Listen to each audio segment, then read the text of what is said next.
మహాభక్తుడైనటువంటి వాడు, పరతత్వాన్ని తెలుసుకున్నటువంటి వాణ్ణి మీరు ఏ కారణం చేత కదపండి, ఆయన మరింత పారవస్యంతో భగవంతుడి గురించే మాట్లాడతాడు. ఆయన ఎంత పారవస్యంతో మాట్లాడతాడో ఆయన భగవత్ తత్వమునందు అంత రమిస్తూ ఉంటాడు, అంత ఆనందపడిపోతూ ఉంటాడు, అంత సంతోషపడిపోయి ఆపలేక ఆపలేక ఇంకా ఇంకా ఇంకా ఇంకా మాట్లాడుతూ సంతోషపడుతూ ఉంటాడు. శిశుపాలుడు భీష్మాచార్యుల వారు చేసినటువంటి నిర్ణయాన్ని సభాముఖంగా అధిక్షేపించి కృష్ణ భగవానుడు పూజార్హుడు కాడు అని అనేక విధాలుగా తన బుద్ధికి తోచినటువంటి రీతిలో నిర్ణయించడానికి ప్రయత్నం చేస్తూ ఉంటే ధర్మరాజు గారు వచ్చి అన్ని విధాలా పరబ్రహ్మతత్వము నెరిగినవాడు, శ్రీకృష్ణుడు పూజార్హుడు అని చెప్పడానికి తగినటువంటి వ్యక్తి అయిన భీష్ముడు నిర్ణయం చేసిన తరువాత దాన్ని శిశుపాలుడు అధిక్షేపించడం అనేటటువంటిది ఎంతమాత్రము సమంజసము కాదని, సభని విడిచిపెట్టి మధ్యలో వెళ్ళిపోవడం అనేటటువంటిది సభా సంప్రదాయము కాదని, అలా ప్రవర్తించకూడదని శిశుపాలుడికి నచ్చ చెప్పే ప్రయత్నం చేస్తున్నాడు. అలా నచ్చ చెప్పే ప్రయత్నం చేస్తున్నటువంటి సందర్భంలో జోక్యం చేసుకున్నటువంటి భీష్ముడు ఆ శిశుపాలుడిని ఉద్దేశించి అతని తత్వం గురించి ధర్మరాజు గారికి చెప్తూ కొన్ని మాటలు అన్నాడు. పాలిత దుర్నయుండు శిశుపాలుడు బాలుడు, వీని నేల భూపాలక నీవు పట్టువరుపన్, మరి ధర్మవిరుంగ వీనికిన్ బోలునే, రాగకోప పరిభూత మనస్కునకు అల్పరాజ్య లక్ష్మీ లలనాంధ బుద్ధి, అనిమిత్త మహత్ పరివాదశీలికిన్. శిశుపాలుని యొక్క స్వభావం ఎటువంటిదో చెప్తున్నాడు భీష్మాచార్యుల వారు. భీష్ముణ్ణి శిశుపాలుడు నింద చేయడానికి అహంకారం వినా కారణం లేదు, కానీ శిశుపాలుడు అలా మాట్లాడడం వెనక అతని స్వభావం ఎటువంటిదో భీష్మాచార్యులు వారు చెప్తున్నారు. అన్నిటికన్నా శిశుపాలుని యొక్క మనస్వభావంలో ఉన్నటువంటి అత్యంత ప్రమాదకరమైన లక్షణం ఏది అంటే అనిమిత్త మహత్ పరివాదశీలికిన్. ఏ కారణం లేకుండా నిష్కారణంగా మహాత్ములైనటువంటి వారు, పెద్దలైన వారు ఎవరుంటారో, ధర్మాత్ములు ఎవరుంటారో అటువంటి వారి జోలికి వెళ్ళి వారిని నింద చేయడం, వారిని తక్కువ చేసి మాట్లాడడం, వారికి అపకీర్తి తెచ్చేటటువంటి ప్రయత్నం చెయ్యడం శిశుపాలుని యొక్క నైజంలో ఉన్నటువంటి దోషాలు. అతనికి స్వభావంలోనే అటువంటి లక్షణం ఉంది. అది ఎప్పుడూ ఎవరి మీదకి వెళుతూ ఉంటుంది అంటే, లోకంలో అందరి చేత పూజింపబడేవారు, గౌరవింపబడేవారు ఎవరుంటారో వారి పట్ల అక్కసుతో ప్రవర్తిస్తూ ఉంటాడు. అందుకే భీష్ముడంటే పడదు, కృష్ణుడంటే పడదు, ధర్మరాజు అంటే పడదు, ముగ్గురిని కలిపి నింద చేశాడు. అది అతని యొక్క స్వభావం.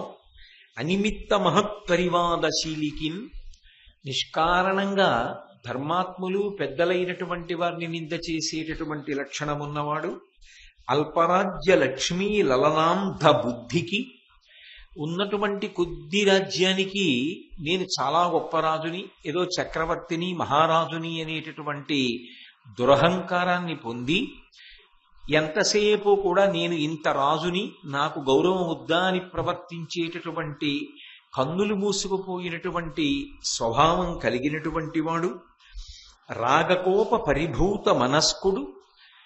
ఎప్పుడూ కూడా మనసు దేన్నో కోరుకుంటూ ఉంటుంది, తాను గొప్పవాడు అని నిరూపించుకోవాలని అనుకుంటూ ఉంటాడు.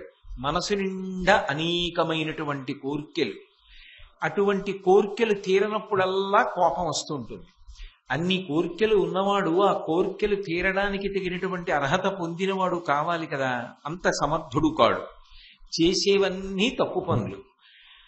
దాని వలన కోరికలు తీరలేదని ఎప్పుడూ కోపానికి వశపడిపోతూ ఉంటాడు. కాబట్టి రాగకోప పరిభూత మనస్కుడు. మరి ధర్మవిరుంగ వీనికిన్ బోలునే, అటువంటి వాడికి ధర్మం తెలిసే అవకాశం ఉందా? భీష్ముడు అడుగుతున్నటువంటి ప్రశ్న చాలా గంభీరమైనటువంటి ప్రశ్న. ఒక్కొక్కడికి తెలియకపోవచ్చు, తెలియకపోవడం ఎప్పుడూ దోషం కాదు.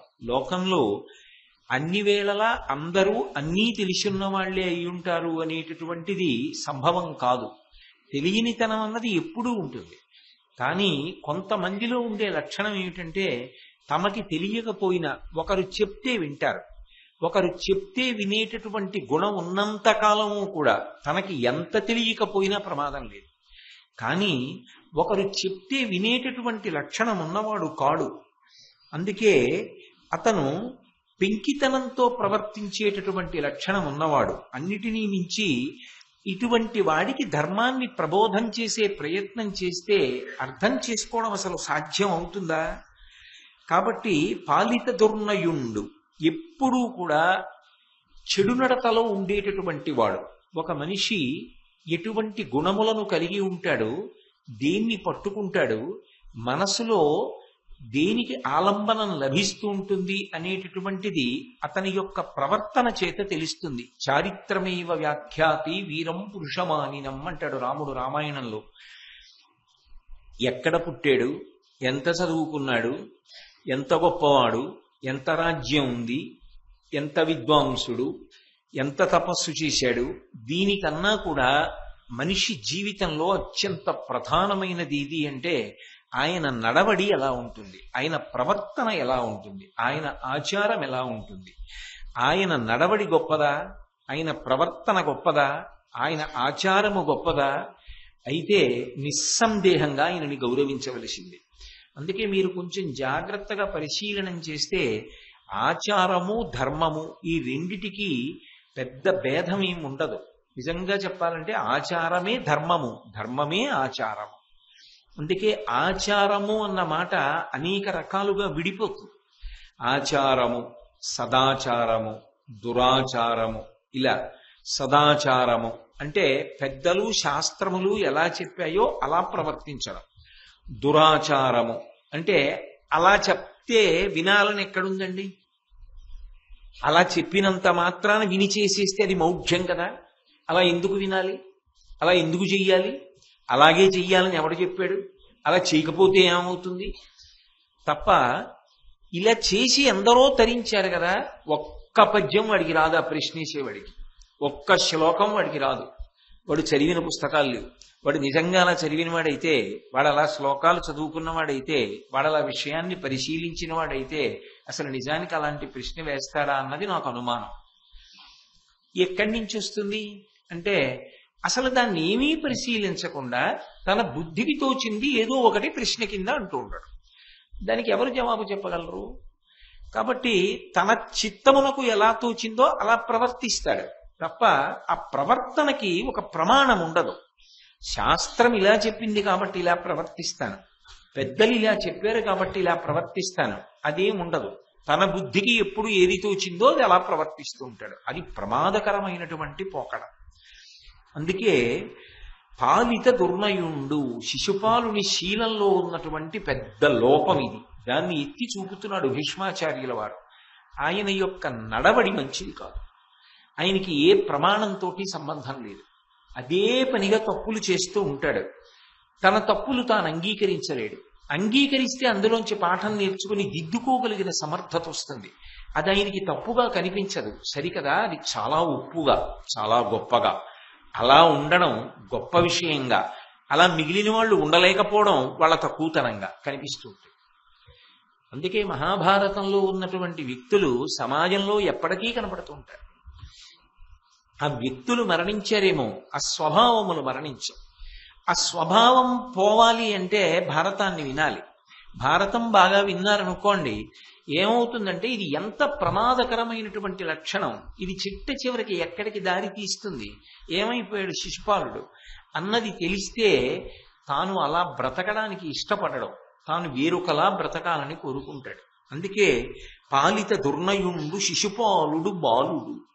ఇన్ని మాటలు చెప్పినా వినేటటువంటి లక్షణం లేనటువంటి మూర్ఖత్వం కలిగినటువంటి లక్షణం ఉన్నవాడు.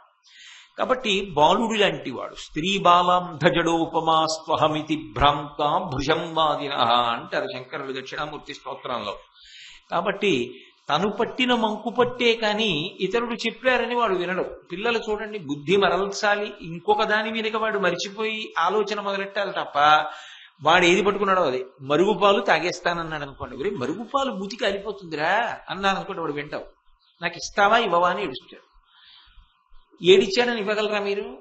ఇవ్వలేరు. వాడిని ఊరుకోపెట్టాలి. అది వాడి మూర్ఖత్వం మీద ఆధారపడుతుంది. వీడు ఎంత వయస్సు వచ్చినా అంతే.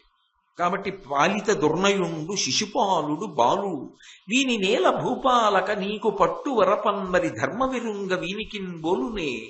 ఇటువంటి వాణ్ణి పట్టుకుని నువ్వు ఏదో మారుద్దామని ఎందుకు ప్రయత్నం చేస్తావు? ఎందుకు అలా బ్రతిమాలుతావు? బ్రతిమాలితే మారేవాడు, బ్రతిమాలితే అర్థం చేసుకునే లక్షణం ఉన్నవాడు, తను చేసిన దోషమేమిటో తెలుసుకుందామనే ప్రయత్నం ఉన్నవాడు, నువ్వు నాకు పెద్దరికం ఇచ్చావు, నా పెద్దరికాన్ని అర్థం చేసుకునే ప్రయత్నం ఉన్నవాడా? నేను ఎందుకు కృష్ణుడు పూజనీయుడో చెప్పాను. కృష్ణుడు అందుకు పూజనీయుడని అంగీకరించగలడా? కృష్ణుడు ఆ గొప్పతనం ఉన్నవాడని విచారణ చెయ్యగలడా? చెయ్యలేడు. నువ్వు ఎంత మాట్లాడితే ఏం ఉపయోగం? కాబట్టి ఎందుకు వీళ్ళు ఆయన అలా బ్రతిమాలుతావు అన్నాడు. అని శిశుపాలుని వంక తిరిగి భీష్ముడు ఒక మాట అన్నాడు. ఇది చాలా గంభీరమైన మాట. ఇక చూడండి, ఓ మాట అంటూ ఉంటారు పెద్దలు, ఇక్కడ వరకు వచ్చింది కాబట్టి చెప్పకుండా ఉండడం సాధ్యం కాదు అందుకుంటున్నారు అంటూ చెప్తారు. ఇంకా అలా తప్పనిసరి పరిస్థితి ఏర్పడింది కాబట్టి ఇప్పుడు ఈ విషయాన్ని మాట్లాడుతున్నాను అని భీష్ముడు మాట్లాడుతున్నాడు. అవినయ బుద్ధి వైహరికి అర్ఘ్యమయోగ్యము అంటివి నీవు మూర్ఖము శిశుపాల ఇంక పలుకన్ వలసెన్ సభలోననున్న ఈ అవనిపులెల్ల ఆతని దయం పరిముక్తులు వానిచేత ఆహవజితులు తదీయ శరణార్థులుగా కొరులయ్య చెప్పుమా. నువ్వు ఇంతమంది రాజులున్నారు, ఇంతమంది రాజులున్నారు, ఇంతమంది రాజులున్నారు, కృష్ణుడు ఎలా పూజార్హుడు? కృష్ణుడు రాజు కాదు కదా అని కదా అంటున్నావు. నేను ఒక మాట చెప్తాను విను శిశుపాల, నువ్వు వింటావని నమ్మకమేం లేదనుకో. అవినయ బుద్ధివై హరికి అర్ఘ్యమయోగ్యము అంటివి. హరికి అర్ఘ్యం ఇవ్వవద్దు, ఆయనకి పూజ చెయ్యవద్దు అని అంటున్నావు. సరే, నీవు మూర్ఖవు శిశుపాల, నువ్వు చెప్తే వినేటటువంటి వాడివి కావు. మూఢుడు అనుకోండి, చెప్తే వింటాడు. అందుకే శంకరాచార్యులు వారు మూఢజహీహి ధనాగమ తృష్ణ కురు సద్బుద్ధిం మనసి వితృష్ణ. వాడికి తెలియదు కానీ చెప్తే వింటాడు. వాడిని మూఢ అని పిలిచి చెప్పారు శంకరాచార్యులు వారు. మూర్ఖ వాడు మీరేం చెప్పండి వినడు. మూర్ఖజన చిత్తము తల్పన అసాధ్యమేరికి. నువ్వు వినవు కానీ నీ మాట నిజమని సభ అనుకోకూడదు, అందుకు చెప్తున్నాడు. అది భీష్ముడి యొక్క హృదయం, సభకి గౌరవం ఇచ్చి మాట్లాడుతున్నాడు. కాబట్టి చెప్తున్నాను, ఈ కృష్ణుడికి అర్ఘ్యం ఇవ్వద్దంటున్నావుగా, కృష్ణుడికి పూజ చెయ్యొద్దంటున్నావుగా, కృష్ణుడు రాజు కాడంటున్నావుగా. నేను ఒక మాట చెప్తాను, సభలోననున్న ఈ అవనిపులెల్లా అతని దయం పరిముక్తులు. ఒకప్పుడు ఇవాళ ఈ సభలో నువ్వు రాజులని ఎంతమందిని పిలుస్తున్నావో ఈ రాజులందరూ జరాసంధుడి చేత బంధింపబడినవారు. జరాసంధ సంహారం చేసి వాళ్ళందరినీ విడిపించినవాడు శ్రీకృష్ణుడు. కృష్ణానుగ్రహం చేత వీళ్ళందరూ కారాగారంలోంచి బయటికి వచ్చి ఇవాళ సభలో కూర్చున్నారు. ఆ రాజుల్నే విడిపించినవాడు ఆయన, అందువల్ల రాచపదవిలో కూర్చున్నారు. ఆయన రాజుగాడంటే ఏమిటి? ఆయన అనుగ్రహం వీళ్ళ రాచరికం. ఆయన కన్నా పూజార్హుడు ఎవరుంటాడు? కాబట్టి వాని చేత నాహవజితులు, ఇందులో ఉన్న ఏ ఒక్కడైనా సరే కృష్ణుడి మీదకి ఎవరు యుద్ధానికి వెళ్ళాడో వాళ్ళందరూ కృష్ణుడి చేతిలో ఓడిపోయిన వాళ్ళే. తదీయ శరణార్థులుగా కొరులయ్య చెప్పుమా. ఏదో ఒక కారణానికి, ఏదో ఒక అవసరానికి వెళ్ళి శ్రీకృష్ణుణ్ణి శరణాగతి చేసిన వాళ్లే. నీ పాదాలు పట్టుకుంటున్నాం, ఎలాగైనా మాకు నువ్వు ఈ కోరిక తీర్చు అని చెప్పి కృష్ణ భగవానుణ్ణి ఆశ్రయించిన వాళ్లే, కృష్ణుడి దగ్గర శరణార్థులుగా నిలబడిన వాళ్లే.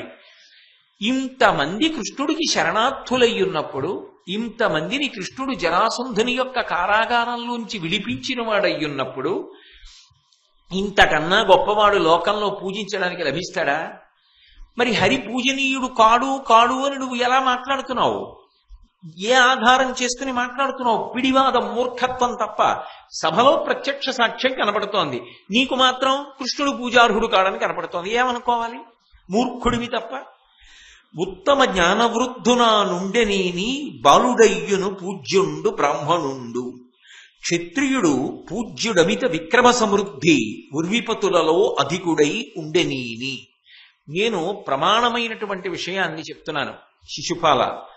లోకంలో బ్రాహ్మణులలో ఎవరైతే అధికమైనటువంటి జ్ఞానమును పొంది ఉంటాడో ఆయనకి వయసుతో సంబంధం ఉండదు. ఆయనే పూజార్హుడు, ఆయనే గౌరవనీయుడు, ఆయనే నమస్కారమునకు యోగ్యుడు.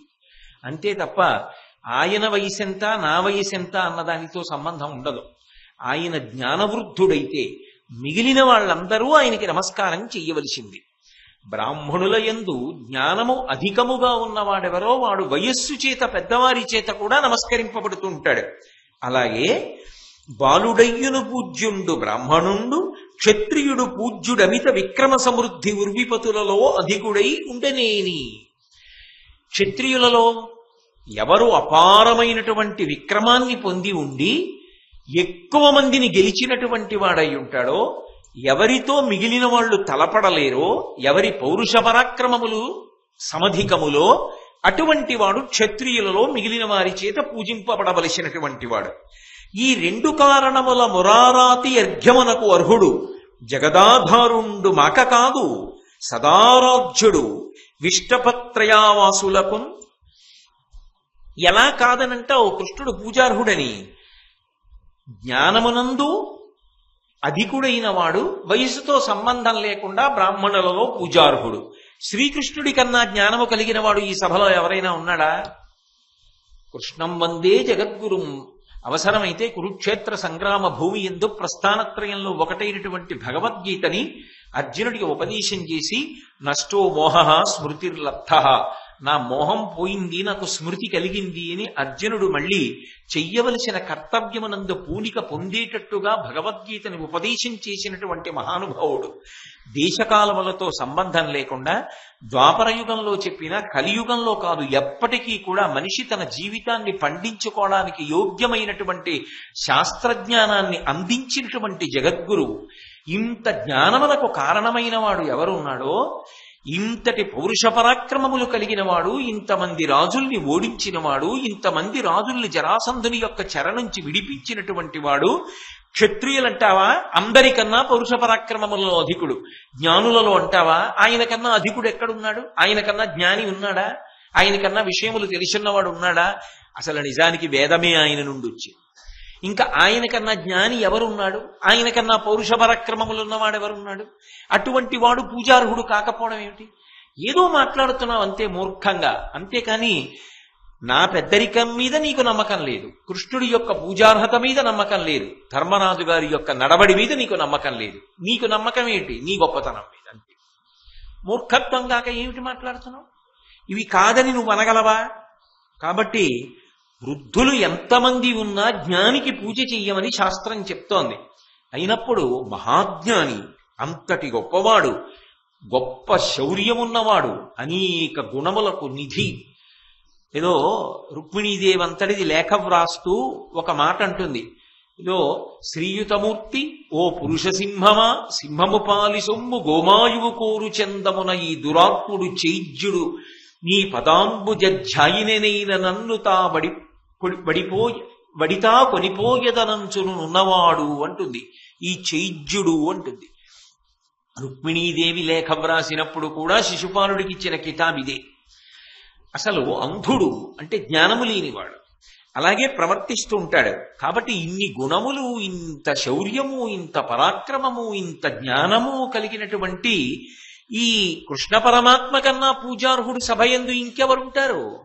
కాబట్టి కృష్ణుడికి పూజార్హత అన్న విషయంలో నీ అభ్యంతరానికి అర్థం లేదు.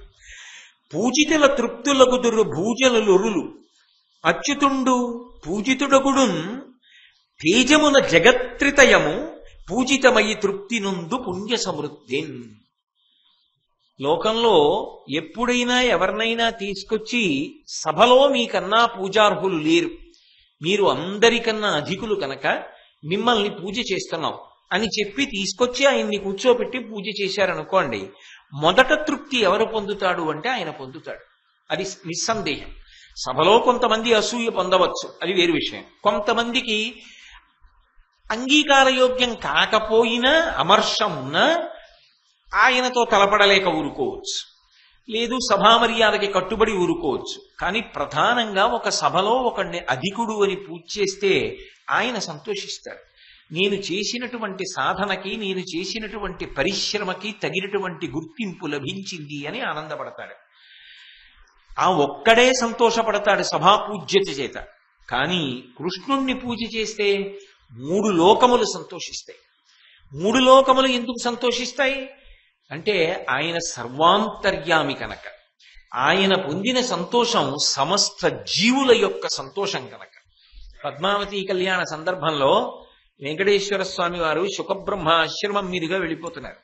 శుకబ్రహ్మ భోజనానికి పిలిచారు. పిలిస్తే ఏం పెడతాడనుకున్నారు. ఆయన ఏం పెట్టగలడు, ఏదో ఇంత పెరుగన్నం పెట్టగలడు. మిగిలిన వాళ్ళందరూ నింద చేశారు, మేమందరం భోజనానికి వస్తే ఇలాగా పెట్టడం. అసలు మిగిలిన వాళ్ళకి ఇంకా పెట్టలేదు.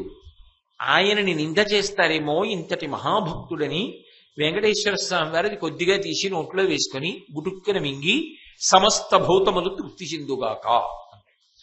ఆయన సంతోషపడేటప్పటికి, ఆయన తృప్తి పొందేటప్పటికి ఆయన వెనక ఉన్న కోట్ల పరివారానికి తిరుడుపులు వచ్చాయి. అయ్య బాబోయ్ శుకబ్రహ్మ నాకేమైనా పెడతావేమో, ఏమీ పెట్టకు, కడుపు నిండుగా ఉందంటారు. ఆయన పొందిన తృప్తి సమస్త ప్రాణుల యొక్క తృప్తి.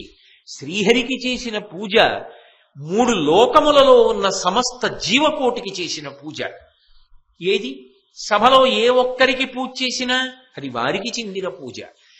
వారికి చేసిన పూజ 3 లోకములకు చేసిన పూజగా ఎలా అన్వయం అవుతుంది? అది ఒక్క కృష్ణుడి యందు మాత్రమే అన్వయం అవుతుంది. అంతటి మహితాత్ముడైనటువంటి కృష్ణ భగవానుడికి పూజ చేస్తాము అని చెప్తుంటే, ఆయనకి పూజ చెయ్యడానికి వీలులేదు అని చెప్పడానికి నీకు ఏ కారణం ఉంది? ఎంత సాహసం చేసి ఈ మాట అంటున్నావు? కాబట్టి నువ్వు చెప్తున్నదంతా కూడా మూర్ఖమైనటువంటి వాదన. ఆయన కానిది, ఆయన లేనిది, ఆయన వ్యాపించనిది ఈ లోకమునందు ఇంకొకటి లేదు. సమస్తమును ధరించి భరించి వహించి నిర్వహించగలిగినటువంటి సమర్థుడు ఆయన ఒక్కడే. బుద్ధియు మనమును పురుషుండు అవ్యక్తమగుచున్న ప్రకృతియు అంబరంబు ధరణియు తరణియు దహనుండు చంద్రుండు గాడ్పును దిక్కులు కాలములను తానయే జంగమ స్థావరాత్మకమైన సకల భూత ప్రపంచమునెల్ల తన దివ్యశక్తిమయమై దాల్చిన సర్వాత్ముడు, సర్వభూతేశ్వరుడు, సర్వవంజుడు, అధిక యోగ నిష్ఠితాత్ములకు మహాయోగివరులు తత్వయుక్తి చేసి ఎరిగినట్టు నీకు ఎరుంగబోలునే అనుచు భీష్ముడన్న అవసరమునా. ఆ భీష్మాచార్యుల వారు ఇంకా కృష్ణుడి యొక్క గొప్పతనాన్ని చెప్పడానికి ప్రయత్నం చేశాడు. ప్రయత్నం చేయడము అంటే ఇక్కడ మీరు అందులో ఉండేటటువంటి 2 విశేషాల్ని జాగ్రత్తగా గమనించాలి. మహాభక్తుడైనటువంటి వాడు, పరతత్వాన్ని తెలుసుకున్నటువంటి వాణ్ణి మీరు ఏ కారణం చేత కదపండి, ఆయన మరింత పారవస్యంతో భగవంతుడి గురించే మాట్లాడతాడు. ఆయన ఎంత పారవస్యంతో మాట్లాడతాడో ఆయన భగవత్ తత్వమునందు అంత రమిస్తూ ఉంటాడు, అంత ఆనందపడిపోతూ ఉంటాడు, అంత సంతోషపడిపోయి ఆపలేక ఇంకా ఇంకా ఇంకా ఇంకా మాట్లాడుతూ సంతోషపడుతూ ఉంటాడు. అది ఆయన లక్షణం. ఆయన అలా ఎంత మాట్లాడగలడో, ఎంత పడగలడో అంత ఏడవగలడో తద్విరుద్ధమైన వాడు. వాడికి ప్రతి విషయంలోనూ తప్పే కనపడుతూ ఉంటుంది, ప్రతి దాంట్లోనూ తప్పే కనపడుతూ ఉంటుంది. అలా ఎందుకు ఉండాలి, అదే ఎందుకు ఉండాలి అని వాడంటాడు. ఎందుకని అంటే 2 పరస్పర విరుద్ధమైన విషయాలు. తూర్పు తూర్పే, పశ్చిమం పశ్చిమమే, ఉత్తరం ఉత్తరమే, దక్షిణం దక్షిణమే, రాత్రి రాత్రే, పగలే. అవి 2 దేని స్వభావాన్ని అవి పొంది ఉంటాయి. అగ్ని అగ్ని, జలము జలమే. భీష్ముడికి భగవంతుని యొక్క తత్వ పరిశీలనము మనసునందు ప్రచోదనం అవగానే ఆయన పొందేటటువంటి ఆనందం అలా ఉంటుంది. ఆ ఆనంద జరి వాగ్రూపమును పొంది నీకు ఏమి తెలిసని భగవత్తత్వం తక్కువ అని మాట్లాడుతున్నావు, అసలు ఆయన కానిది ఆయన లేనిది ఏదుంది అని బుద్ధి, అసలు సమస్త జీవులలో ఉన్నటువంటి నిశ్చయాత్మకమైన శక్తి ఏదుందో దాయిని సంకల్ప వికల్ప సంఘాతమై మనిషి నిద్ర లేచిన దగ్గర నుంచి అనేక ఆలోచనలను ప్రతిపాదనల రూపంలో తీసుకురాగలిగినటువంటి లక్షణముండి సూక్ష్మ శరీరమై తీసినటువంటి ఊపిరి చేత కదిలేటి లక్షణమున్నటువంటి మనస్సుగా ఉండేటటువంటి వాడు ఆయనే. అందరిలో ఉండేటటువంటి జీవుడు అని పేరు పొందినవాడు ఆయనే. అలాగే ఆయన ప్రకృతి స్వరూపంతో లోకంలో నానా విధములైనటువంటి రూపములుగా మారగలిగినటువంటి వాడు. ఈ భూమి మీద ఎన్ని రకాలైనటువంటి ప్రాణులున్నాయి, ఎన్ని రకాల చెట్లున్నాయి, ఎన్ని పర్వతాలున్నాయి, ఎన్ని నదులున్నాయి, ఎన్ని సముద్రాలున్నాయి, ఎన్ని ఏరులున్నాయి, ఎన్ని భూమిలో మట్టి కణాలున్నాయి, ఎన్ని ఆకులున్నాయి, ఎన్ని అంకురములు వస్తున్నాయి. దున్నిన భూమి దున్ని విత్తనాలు వేస్తుంటే మళ్ళీ పంట ఎంత పండుతోంది. ఈ భూమి లోపల ఎంత ఐశ్వర్యం ఉంది, ఎంత తీసినా ఎంత పైకొస్తోంది. అయిపోవడం అన్న మాట ఉందా? ఎన్ని కోట్ల మంది ప్రతిరోజు ఎన్ని వాడుకున్నా ఇంకా వసుంధరయ్యి భూమి అలా ఇస్తూనే ఉంది. ఎన్ని నక్షత్రాలు నేల రాలకుండా ఆధారం లేకుండా ఆకాశంలో ప్రకాశిస్తున్నాయి. సూర్యచంద్రులు ఇద్దరూ ఖచ్చితంగా వేళ ప్రకారం ఎలా కదులుతున్నారు, ఎలా ప్రకాశిస్తున్నారు, ఎలా అందరినీ కూడా సంతోషింపచేస్తున్నారు.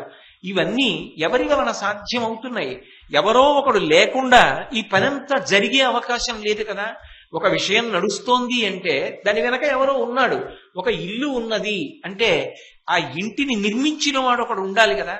ఒక చెట్టు ఉన్నది అంటే ఆ చెట్టుని నాటినవాడో అథవా ఆ విత్తనాన్ని తీసుకొచ్చి మట్టిలో పడేసిన కనీసం ఒక కాకైనా ఉండాలి కదా. ఏదీ లేకుండా ఏ వస్తువు లోకంలో ఏర్పడదు కదా. మరి ఇన్ని జరుగుతున్నాయంటే దాని వెనకాతల ఎవరో ఉన్నాడు కదా. మహాతత్వవేత్తలైనటువంటి వారు కూడా ఈ సమస్త జగన్ నిర్మాణమును చేస్తున్నటువంటి ఆ పరమపురుషుడు ఎవరు అని తపస్సు చేసి అంతర్ముఖులై తెలుసుకునేటటువంటి ప్రయత్నం చేసి ఆయన ఒక సాకార రూపంతో దర్శనమిచ్చినాడు, ఆనందముతో నిలబడిపోతున్నారో అటువంటి మహానుభావుడు ఇవాళ మన అదృష్టం కొద్దీ మనం ఏ తపస్సు చెయ్యవలసిన అవసరం లేకుండా మనలో ఒకడై సభలో కూర్చుని ఉన్నాడు. అది మహాతత్వవేత్తలైన వాళ్ళు గమనించగలరు తప్ప నీ వంటి అల్పబుద్ధికి ఎలా గోచరిస్తుంది, ఎలా తెలుస్తుంది? ఆయనే సూర్యుడు, ఆయనే చంద్రుడు, ఆయనే ఆకాశం, ఆయనే భూమి, ఆయనే చంద్రుడు, ఆయనే అగ్ని, ఆయనే గాలి, ఆయనే దిక్కులు, ఆయనే జంగమ స్థావరాత్మకమైన ప్రపంచం. అదో అద్భుతం. సృష్టి విభాగంలో లోకం జంగమము స్థావరము అని రెండుగా విభాగం అవుతుంది. జంగమములంటే కదులుతాయి, స్థావరములంటే కదలవు. అన్నీ కదిలాయి అనుకోండి ప్రమాదం. చెట్టు ఉందనుకోండి కదలదు. చెట్టు కదలకుండా అలాగే ఉంటుంది. ఎంత ఎండ రానివ్వండి తాను ఎండలో ఉంటుంది, తన కిందికి చేరిన వాడికి నీడనిస్తుంది. వచ్చి మేక తనని తినేస్తుండనివ్వండి, తాను మాత్రం కదలలేదు, తాను అలాగే ఉంటుంది. ఆఖరికి గొడ్డలి పట్టుకొచ్చి మొదలు నరికేస్తుండనివ్వండి, అది మాత్రం కదలలేదు, అలాగే ఉండిపోతుంది. అది సృష్టిలో దాని లక్షణం. ఎంత భయపడనివ్వండి, మొదలంట నరికేస్తుండనివ్వండి, తాను మాత్రం కదలలేదు. అది అలాగే ఉండాలంతే. స్థావరంగా కదలకుండా అలాగే ఉండేటటువంటి ప్రాణులు కొన్ని, జంగమములై కదిలేటటువంటి లక్షణము కలిగినటువంటి ప్రాణులు కొన్ని. అది ఆయన శాసకత్వం. నువ్వు అలా ఉండాలన్నాడు, అది అలా ఉంటుంది తప్ప నేను కదులుతాను అనడానికి దానికి అవకాశం లేదు. నేను కదలకుండా ఉంటాను ఏ తపోనిష్టలోనో ఉంటే తప్ప వీడికి అవకాశం లేదు. స్వభావరీత్యా మాత్రం కదలగలడు, అసలు స్వభావరీత్యా కదలలేదు. ఈ సమస్త సృష్టిని అలా చేయగలిగాడు ఆయన. నువ్వు చేయగలవా? ఒక్కటి చేయగలవా? అలా చెయ్యలేవు. కానీ ఆయన కొన్ని కోట్ల ప్రాణులను అలా విభాగం చేసి ఇప్పటికీ ఎప్పటికీ అలాగే నిలబెట్టగలుగుతున్నాడు. అలా నిలబడింది అంటే ఏదో శాసనం చేసిన వాడు ఒకడు ఉన్నాడా లేదా? లేకుండా ఎలా ఉంటుంది? శాసనం ఉంది కాబట్టే అలా జరుగుతోంది. ఎవరో ఉన్నాడు చేసినవాడు. బయట కుక్క తిరుగుతోంది. ఎవరైనా ఇంట్లోకి వెళ్లే ప్రవేశం చేస్తే కుక్క మురుగుతోంది అంటే నీకు కనపట్టలేదు, కానీ తలుపులు వేసుకుని లోపల యజమాని పడుకుని ఉన్నాడా లేదా? నీకు కనపడకపోవచ్చు, యజమాని పడుకున్నాడు, అందుకు కుక్క బయట తిరుగుతోంది, తలుపు లేచి ఉన్నాడు. అలా ఈ బయట ఉన్నటువంటి ఈ సృష్టిని గమనిస్తే ఈ సృష్టి చేస్తున్నవాడు ఒకడు ఉన్నాడని తెలుస్తోంది కదా. వాడు తత్వము చేత తెలుసుకోవాలి అంటే చాలా పెద్ద పరిశ్రమ ఉండాలి. ఒక్కొక్కసారి వాడు అనుగ్రహిస్తాడు. అనుగ్రహించిన నాడు ఆ అనుగ్రహానికి అవధి ఉండదు. అసలు మన ఊహకందని రీతిలో కిందకి దిగొస్తాడు. అలా కిందికి దిగొచ్చినప్పుడు పశువులు కాసుకునేటటువంటి వాళ్ళ ఇంట్లో పుట్టాడు. అది ఆయన అనుగ్రహం. అలా అనుగ్రహించాలనుకున్నాడు, వచ్చాడు. అంతేగాని ఆయనకి రాజ్యం లేదు, ఆయనకి భూమి లేదు, ఆయన చదువుకున్నాడా అంటావేమిటి? అసలు అన్నీ ఆయనే. సమస్తమైన సర్వభూతేశ్వరుడు. ఆయన సమస్త భూతములకు ఈశ్వరుడు. ఆయన ఎంతకాలము పరిపాలన చేస్తాడో, ఎంతకాలము అవి ఉండాలని నిర్ణయం చేస్తాడో అంతకాలమే ఉంటుంది. ఆయన కాని ఉత్తరీయం సర్దుకుని లోపల నుంచి బయటికి వెళ్ళిపోయాడా, శివము శవమై పడిపోవచ్చింది. ఆ లోపల ఆయన ఉన్నాడు కాబట్టి సమస్త భూతములు నిలబడుతున్నాయి. ఇన్ని భూతములను ఆయన నిలబెట్టగలడు, ఇన్ని భూతములను పోషించగలడు. శరీరము లేని గాలి రూపమై ఇన్ని భూతములలోకి వెళ్లి బయటికొస్తూ ప్రాణులను నియంత్రించి నిలబెట్టగలడు వాయు రూపంలో. అటువంటి మహానుభావుడు అధిక యోగ నిష్ఠితాత్మకులకు మహాయోగివరులు తత్వయుక్తి చేసి ఎరిగినట్టు. మహాయోగులైన వాళ్ళుంటారే, అనేన యుజ్యతే ఇది యోగ, అనేకం మామూలుగా కనపడతాయి. అనేకముగా కాకుండా అనేకముగా ఉన్న వాటినన్నిటినీ కలిపి ఒకటిగా చూడగలిగినటువంటి లక్షణం ఒక్క తత్వవేత్తకుంది. ఇన్ని ఆభరణాలు తీసుకొచ్చి అక్కడ పెట్టారనుకోండి, ఇవన్నీ ఆభరణాలు, ఇవి గొలుసులు, ఇవి గాజులు, ఇవి చెవికి పెట్టుకునే కుండలాలు, ఇవి కాళ్ళకి పెట్టుకునే మణిమంజీరాలు అనడానికి సాధారణ దృష్టికోణం చాలు. అన్నిగా కనపడుతున్నాయి కానండి, నిజానికి అదంతా కలిపి బంగారమే అన్నవాడు వేరొక దృష్టికోణాన్ని కలిగి ఉన్నవాడు. అటువంటి తత్వదృష్టి కలిగి భిన్నత్వాన్ని విడిచిపెట్టి అన్నీ కలిపి ఒక్కటే ఆ పరమాత్మ యొక్క ఇన్ని రూపములు తప్ప ఆయన లేనినాడు ఇది లేదు. ఆ బంగారం లేనినాడు ఇన్ని ఆభరణాలు లేవు. ఆ మట్టి లేనినాడు కుండ లేదు, పాలిక లేదు, ప్రమిద లేదు, మూకుడు లేదు, ఏదీ లేదు. కానీ ఇవన్నీ లేకపోయినా మట్టి మాత్రం ఉంటుంది. పరమాత్మ లేనినాడు జగత్తు లేదు, కానీ జగత్తు లేకపోయినా పరబ్రహ్మం ఉంటుంది. ఆ పరబ్రహ్మము ఇన్ని రూపములను పొందిందని తెలుసుకోవడానికి ఎంతో జ్ఞానం అవసరం, ఎంతో తత్వం అవసరం. ఆ తత్వదృష్టి కలిగినటువంటి మహాపురుషులున్నారు, వాళ్ళు తెలుసుకున్నారు పరమేశ్వరుణ్ణి. నీకు ఏ సాధన ఉందని మాట్లాడుతున్నావు, నీకేం తెలుసని మాట్లాడుతున్నావు? కాబట్టి నీకు ఎరుగంగ బౌలునే అనుచు భీష్ముడన్న అవసరమునా. నీకు తెలియదు, తెలియని వాడివి తెలియనట్టుగా ఉండడం మర్యాద. అంతేకాని ఏమీ తెలియకపోవడం ఒక తప్పైతే పోనీలే చెబితే వింటాడంటే అది వేరు విషయం. తెలియకపోగా తెలిసున్నవాడిలా తెలిసున్న వాళ్ళని కూడా అధిక్షేపించి మాట్లాడడం, ఎవరినలా మాట్లాడకూడదో వారిని మాట్లాడడం తెంపరితనం, పెంకితనం. మీకు లోకంలో తెల్లవారి లేస్తే ఇటువంటి శిశుపాలుడు బోల్డంత మంది కనపడరు, వాళ్ళకి ఏమీ తెలియదు, కానీ అందరినీ వాళ్ళు ప్రశ్నలు ఇస్తారు. శిశుపాలుడు కాదు. కాబట్టి అటువంటి లక్షణాన్ని పొంది ఉండడం దోషం సుమా, అలా ఉండకూడదు. కాబట్టి మారే ప్రయత్నం చెయ్యి అని భీష్మాచార్యుల వారు తన పెద్దరికానికి తెగినట్టుగా అంత మర్యాదగా కృష్ణుడి యొక్క పూజనీయత గురించి మాట్లాడుతుంటే సహదేవుడికి ఎక్కడ లేని చీకాకు కలిగింది. భానుభావుడు, పితామహుడు, తాతగారు, ఇంత ధర్మవేత్త, సమస్త శాస్త్ర పారంగతుడు, గొప్ప ధర్మానుష్ఠాన తత్పరుడు, ఆయన ఒక దుర్మార్గుణ్ణి పట్టుకుని ఇంత నచ్చ చెప్తున్నాడా, ఇంత మర్యాదగా మాట్లాడుతున్నాడా, ఇంత నెమ్మదిగా మాట్లాడుతున్నాడా, వాడు పెద్ద తెలిసున్న వాళ్ళ రెచ్చిపోయి మాట్లాడుతున్నాడా? ఏమనుకోవాలి? లోక స్వభావం. ఒళ్ళు మండిపోయింది సహదేవుడికి. ఆయన లేచి అన్నాడు, శ్రీకృష్ణుడికి అర్ఘ్యం ఇచ్చేశాం, ఆయన అధికుడు అని సభాపూజ ఆయనకి అందిపోయింది, దానికి ఇక తిరుగులేదు. దుర్బుద్ధితో దీన్ని కాదనేవాడు ఎవడైనా ఉంటే చెప్పండి, నా పాదం నెత్తి మీద పెట్టి తొక్కేస్తాను అన్నాడు లేచి. ఈ మాట సహదేవుడు సభలో లేచి అనగానే ఆయన అసహనం, ఆయనకి అంత చీకాకు కలిగితే నిజానికి అది దోషం కదా. కానీ చిత్రం ఏమిటంటే పైనుంచి పుష్పవృష్టి కురిపించారు దేవతలు. అంటే ఒక హద్దు దాటి ప్రశ్నించడం అన్నది ఎప్పుడూ మంచిది కాదు. ఏదో చెప్తున్నాడు కదా యువతలవాడు జవాబులని చెప్పి ఏమీ తెలియని వాడు పరిధి దాటి ప్రశ్నించకూడదు. అవతలవాడి మర్యాద తెలుసుకుని మాట్లాడడం యువతలవాడికి రావాలి. లేనప్పుడు వినేవాడికి ఒళ్ళు మండిపోతుంది. మండిపోయి సహదేవుడు అన్నాడు, నా పాదం కింద పెట్టి తొక్కేస్తానన్నాడు. దేవతలు పుష్పవృష్టి కురిపించారన్న మాటకు అర్థం ఏమిటో తెలుసా? ఇలా సమాజము ఉండకుండుగాక, ఆ స్థితి రాకుండుగాక.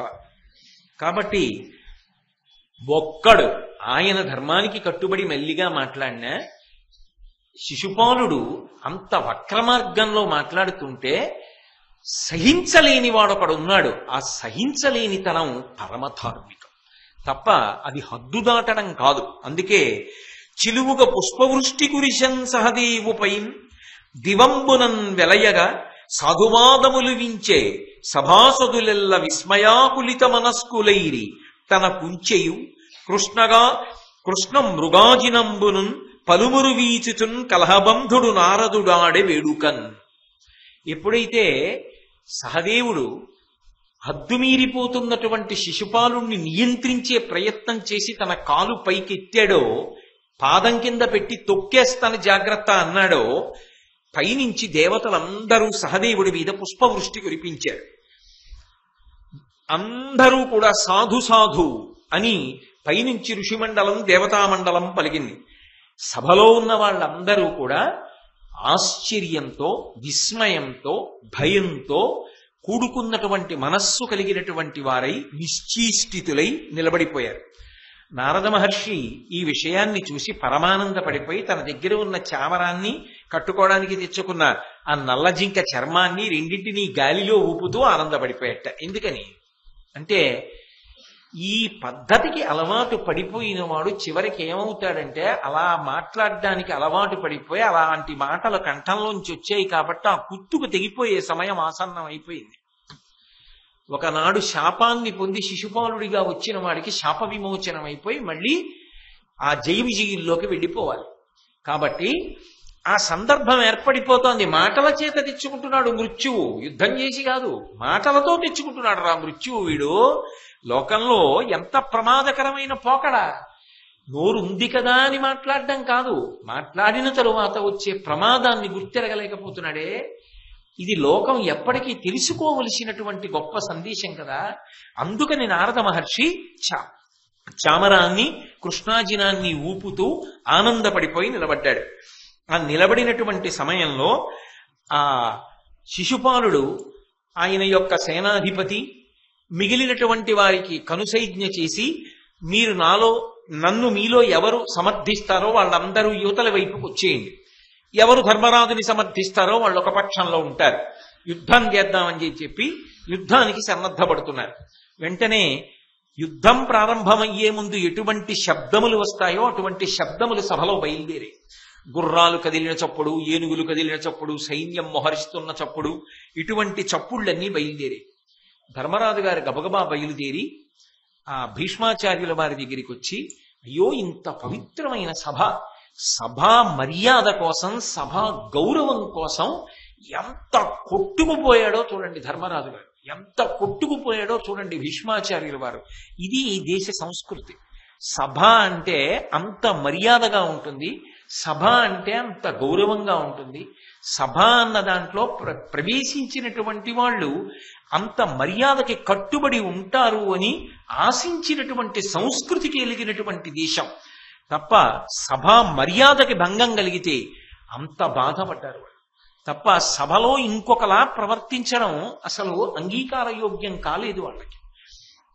కాబట్టి ధర్మరాజు భీష్ముడి దగ్గరికి పరిగెత్తుకొచ్చి, అయ్యో ఇదేమిటి ఇంత రాజసూయాగం చేసి పెద్దవాడని చెప్పి కృష్ణ భగవానుణ్ణి పిలిచి పూజ చేస్తుంటే ఈ కలకలం ఏమిటి, చివరికి యుద్ధం ప్రబలనం ఏమిటి, తాతగారు ఏమిటి అల్లరంతానని చెప్పి అడిగాడు. వెంటనే భీష్ముడు అన్నాడు, నీ యజ్ఞమునకు విఘ్నము సేయక నోపుదురేయురులు జితజైత్యుడు నారాయణుడు యజ్ఞపురుషుడజేయ పరాక్రముడు దీని చీకొని కావన్. ఎవరయా నీ రాజసూయాగాన్ని భగ్నం చేయగలిగిన వాళ్ళు, ఎవరయా ఇక్కడికి వచ్చి యుద్ధం చేయగలిగిన వాడు, ఎవడయా నీ జోలికి రాగలిగిన వాడు? ఈ యజ్ఞమునకంతటికీ కూడా సంరక్షకుడు నారాయణుడైనటువంటి కృష్ణ భగవానుడే. ఆయన సభలో ఉండగా, ఆయన మీ పక్షాన్ని స్వీకరించి ఉండగా, ఆయన మిమ్మల్ని కాపాడుతూ ఉండగా మిమ్మల్ని చెనకగలిగినటువంటి వాడు లోకంలో ఉంటాడా? ఉండడు కదా. దేనికి నువ్వు అనవసరంగా భయపడతావు? భగవంతుని యొక్క రక్షణ పొందినటువంటి వాడు ఎన్ని ఆపదలకి కూడా బెంగపెట్టుకోవలసినటువంటి అవసరం లేదు. ఆయన ఆపద కన్నా ముందు పరిష్కారాన్ని ఆయన ఆలోచన చేస్తాడు. కాబట్టి ఆయన రక్షణ నీకుంది, నువ్వు హాయిగా సంతోషంగా ఉండమని చెప్పాడు. ఈ మాట చెప్పిన తరువాత వెంటనే ఆ ధర్మరాజు గారు కొంత శాంతి పొందాడు. కానీ శిశుపాలుడు మాత్రం ఊరుకోలేదు. ఆయన కృష్ణుణ్ణి పొగిడి భీష్ముడు ధర్మరాజు గారిని ఊరట కల్పిస్తే మళ్ళీ శిశుపాలుడు పైకి లేచాడు. ఏమని చెప్పాలి? మూర్ఖత్వానికి అద్దే ఉంటుంది. అయ్యో, కనీసం మనం ఇలాంటి మాట మాట్లాడచ్చా? ఇది సంస్కృతేనా? ఇది ప్రవర్తించవలసిన విధానమేనా అన్నది కూడా ఉండదు. ఆ మూర్ఖత్వానికి హద్దనేటటువంటిది ఉండదు. అది సమస్త ఆచారమును పక్కకి తోసేస్తుంది. అంత అసహ్యకరమైనటువంటి నడవడికి దిగజారిపోయేటట్టు చేస్తుంది. అందుకే అంతటి భీష్ముణ్ణి పట్టుకొని సభలో శిశుపాలుడన్న మాట ఏమిటో తెలుసా? ఈ ముది వెర్రి. ఎంత మాట అసలు అనొచ్చ భీష్ముడిని ఉద్దేశించి? ఈ ముసలాడు వెర్రాడు. ఆయన పెద్దరికం అదే. వయస్సులో పెద్దవాడు, ఎంత త్యాగం చేసినవాడు, ఎటువంటి శపథం చేసినవాడు, ఎంతటి ధర్మాత్ముడు, లోకంలో అర్ధకామములను తృణప్రాయంగా విడిచిపెట్టినవాడు, స్వచ్ఛంద మరణాన్ని పొందినవాడు, వశిష్ఠ పరశురాములకు శిష్యుడు. ఆయనే నిజంగా కోదండాన్ని చేత్తో పట్టుకుని బాణములను ఎక్కుపెడితే శిశుపాలుడు నిలబడగలడా? ఏమని చెప్పాలి ఆ ఉద్ధతి? ఇతను ఇంత అసహనంతో మాట్లాడుతున్నాడే, అందులో కించిత్ అసహనాన్ని భీష్ముడు పొందితే ఏమైపోతాడు శిశుపాలుడు?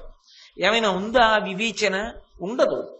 ఎందుచేత అంటే ఆ అహంకారం అటువంటిది, అతిశయం అటువంటిది. అది ప్రమాదకరము సుమా. భాగవతులు సహిస్తారేమో, భగవంతుడు సహించడు. కాబట్టి మార్చుకో, నీ బుద్ధి మార్చుకో, నిన్ను నువ్వు సంస్కరించుకో. అది భారతం యొక్క సందేశం. ఎందుకు వింటాం భారతం, ఎందుకు చదువుకుంటామంటే నోటికొచ్చినట్టు మాట్లాడకూడదు. మాట యందు నియంత్రణ ఉండాలి, నడవడి యందు నియంత్రణ ఉండాలి.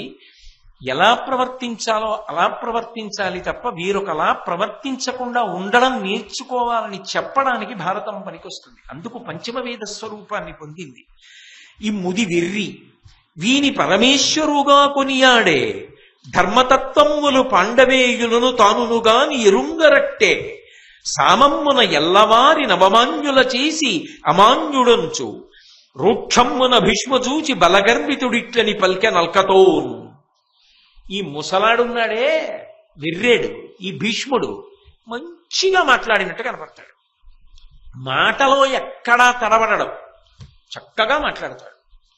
ఆ సామంతో వీని పరమేశ్వరుగా కొనియాడే, కృష్ణుడని పేరు కూడా కాదు, ఇలా చూపించి వీడు పరమేశ్వరుట, వీడు అన్నీట, వీడెంత గొప్పవాట, వీడిని పట్టుకుని ఆ ముసలాడు పొగుడుతున్నాడు. ఏమైనా అర్థం ఉందా? మాట్లాడచ్చాలా అంటే అహంకారం యొక్క స్థాయి పెరిగిపోతే అది మాట చేత అభివ్యక్తం అవుతుంది. దాని చేత ఎవరు సంస్కారమును కోల్పోతారంటే అలా మాట్లాడుతున్నవాడు కోల్పోతాడు. కానీ నిజంగా అంతంత పౌరుష పరాక్రమాలు ఉండి కూడా వాళ్ళంత సహనం పట్టారు అంటే ఓర్పు ఎంత గొప్పదండి. భారతం చదువుకున్న వాడికి ఆ ఓర్పు రావాలి. ఆ ఓర్పు కోల్పోవడానికి అసహనం చాలు, అహంకారం చాలు తప్ప భారతాదులు ఎందుకు, రామాయణం ఎందుకు, అవన్నీ అక్కర్లేదు. అహంకారం పొంది ఎవరి మీదైనా కోప్పడ్డానికి కుసంస్కారం చాలు. భారతాదులను పరిశీలించిన వాడు జీవితంలో ఓర్మి నేర్చుకోవాలి. అందుకు కదు భీష్ముడి గురించి చెప్పుకుంటాం. శిశుపాలుడి పేరెవరైనా పెట్టుకున్నాడా? శిశుపాలుడి యొక్క గొప్పతనాన్ని ఎవడైనా పారాయణ చేస్తాడా? భీష్ముడి జీవితం పారాయణ చేస్తారు. మహానుభావుడు ఎప్పుడో వెళ్ళిపోయినా ఇప్పటికీ ఆ తిథి వస్తే తర్పణ చేస్తున్నారు. ఆయన పేరు మీద శ్రాద్ధకర్మ నిర్వహిస్తున్నారు. భీష్మేకాదశి వచ్చింది, భీష్మాష్టమి వచ్చింది అంటే విష్ణు సహస్రనామ స్తోత్ర పారాయణలు చేస్తారు. ఆయన పేరు వినపడేటప్పటికీ నమస్కారం చేస్తారు, గౌరవిస్తారు. కృష్ణ పరమాత్మ అంతటి వాడు అంత గౌరవించాడు. వ్యాసుడంతటి వాడు వంపశయ్య మీద పడుకుని మాట్లాడుతుంటే ఆయన వెళ్ళిపోతే ఇలా ధర్మం చెప్పేవాడు ఎక్కడుంటాడని వెళ్ళి కూర్చున్నాడు. సప్తర్షులు వచ్చి కూర్చున్నారంటే ఆయన యొక్క గొప్పతనాన్ని ఏం చెప్పాలి? అంత గొప్పవాడు ఆయన. అటువంటి వాళ్ళకి ఈయనకి అంత తక్కువగా కనపడుతున్నాడు, ఏం చెప్పాలి? అలా కనపడ్డాడని ఆయన గొప్పతనం తగ్గుతుందా? మాట్లాడి వీళ్ళ గౌరవం పోతుంది. కాబట్టి మనిషి యొక్క నడవడి గురించి చెప్తాయి. ఏ భారతం కానివ్వండి, రామాయణం కానివ్వండి, భాగవతం కానివ్వండి, ఏదైనా సరే మనిషి బ్రతకవలసినటువంటి విధానాన్ని నేర్పుతుంది. అందుకు ఇవి చదువుకోవడం, ఇవి నేర్చుకోవడం, ఇవి వినడం దానికోసం పనికొస్తాయి. కాబట్టి ఈ ముదివిర్రి వీని పరమేశ్వరుగా కొనియాడే, ధర్మతత్వములు పాండవేయులను తానుగాని ఒరొంగరట్టే. ధర్మతత్వం అంట ఈ ముసలాడికి తెలుసుట, ఈ పాండవులకి తెలుసుట, ఇంకెవరికి తెలియదుట. ఇప్పటిదాకా ఎవరిని నిందించాడు? భీష్ముణ్ణి, ధర్మరాజు గారిని, కృష్ణుణ్ణి. ఇప్పుడు ఇంకా ఎవరిని కలుపుకుంటున్నాడు? పాండవులందరినీ. ఎందుకని? సహదేవుడు కాలిత్తాడు కదా మరి. అందుకని ఇప్పుడు సహదేవుడితో ఊరుకోలా, ధర్మరాజుకి సహదేవుడికి మధ్యలో ఉన్న వాళ్ళందరినీ కూడా కలుపుకున్నాడు.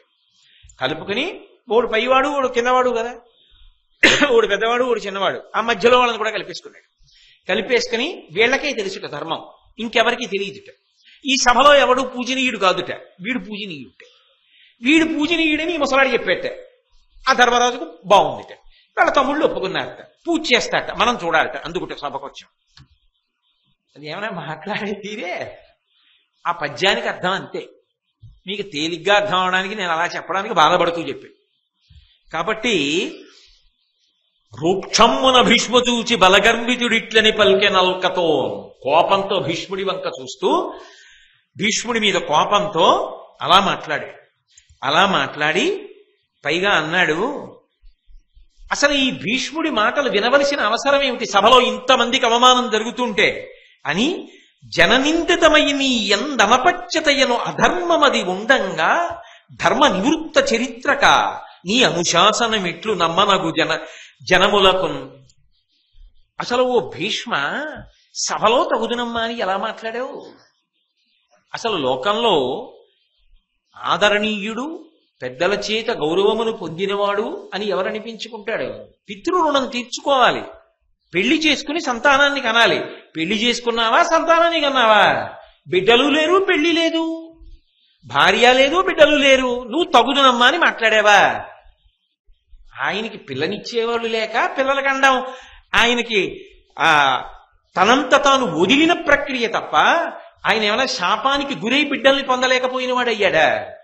అంటే ఆయన ఎవరి పట్ల ఏదో అధర్మం చేసి భీష్మాచార్యుల వారిగా జన్మించిన తరువాత శాపాన్ని పొందినవాడు కాదు.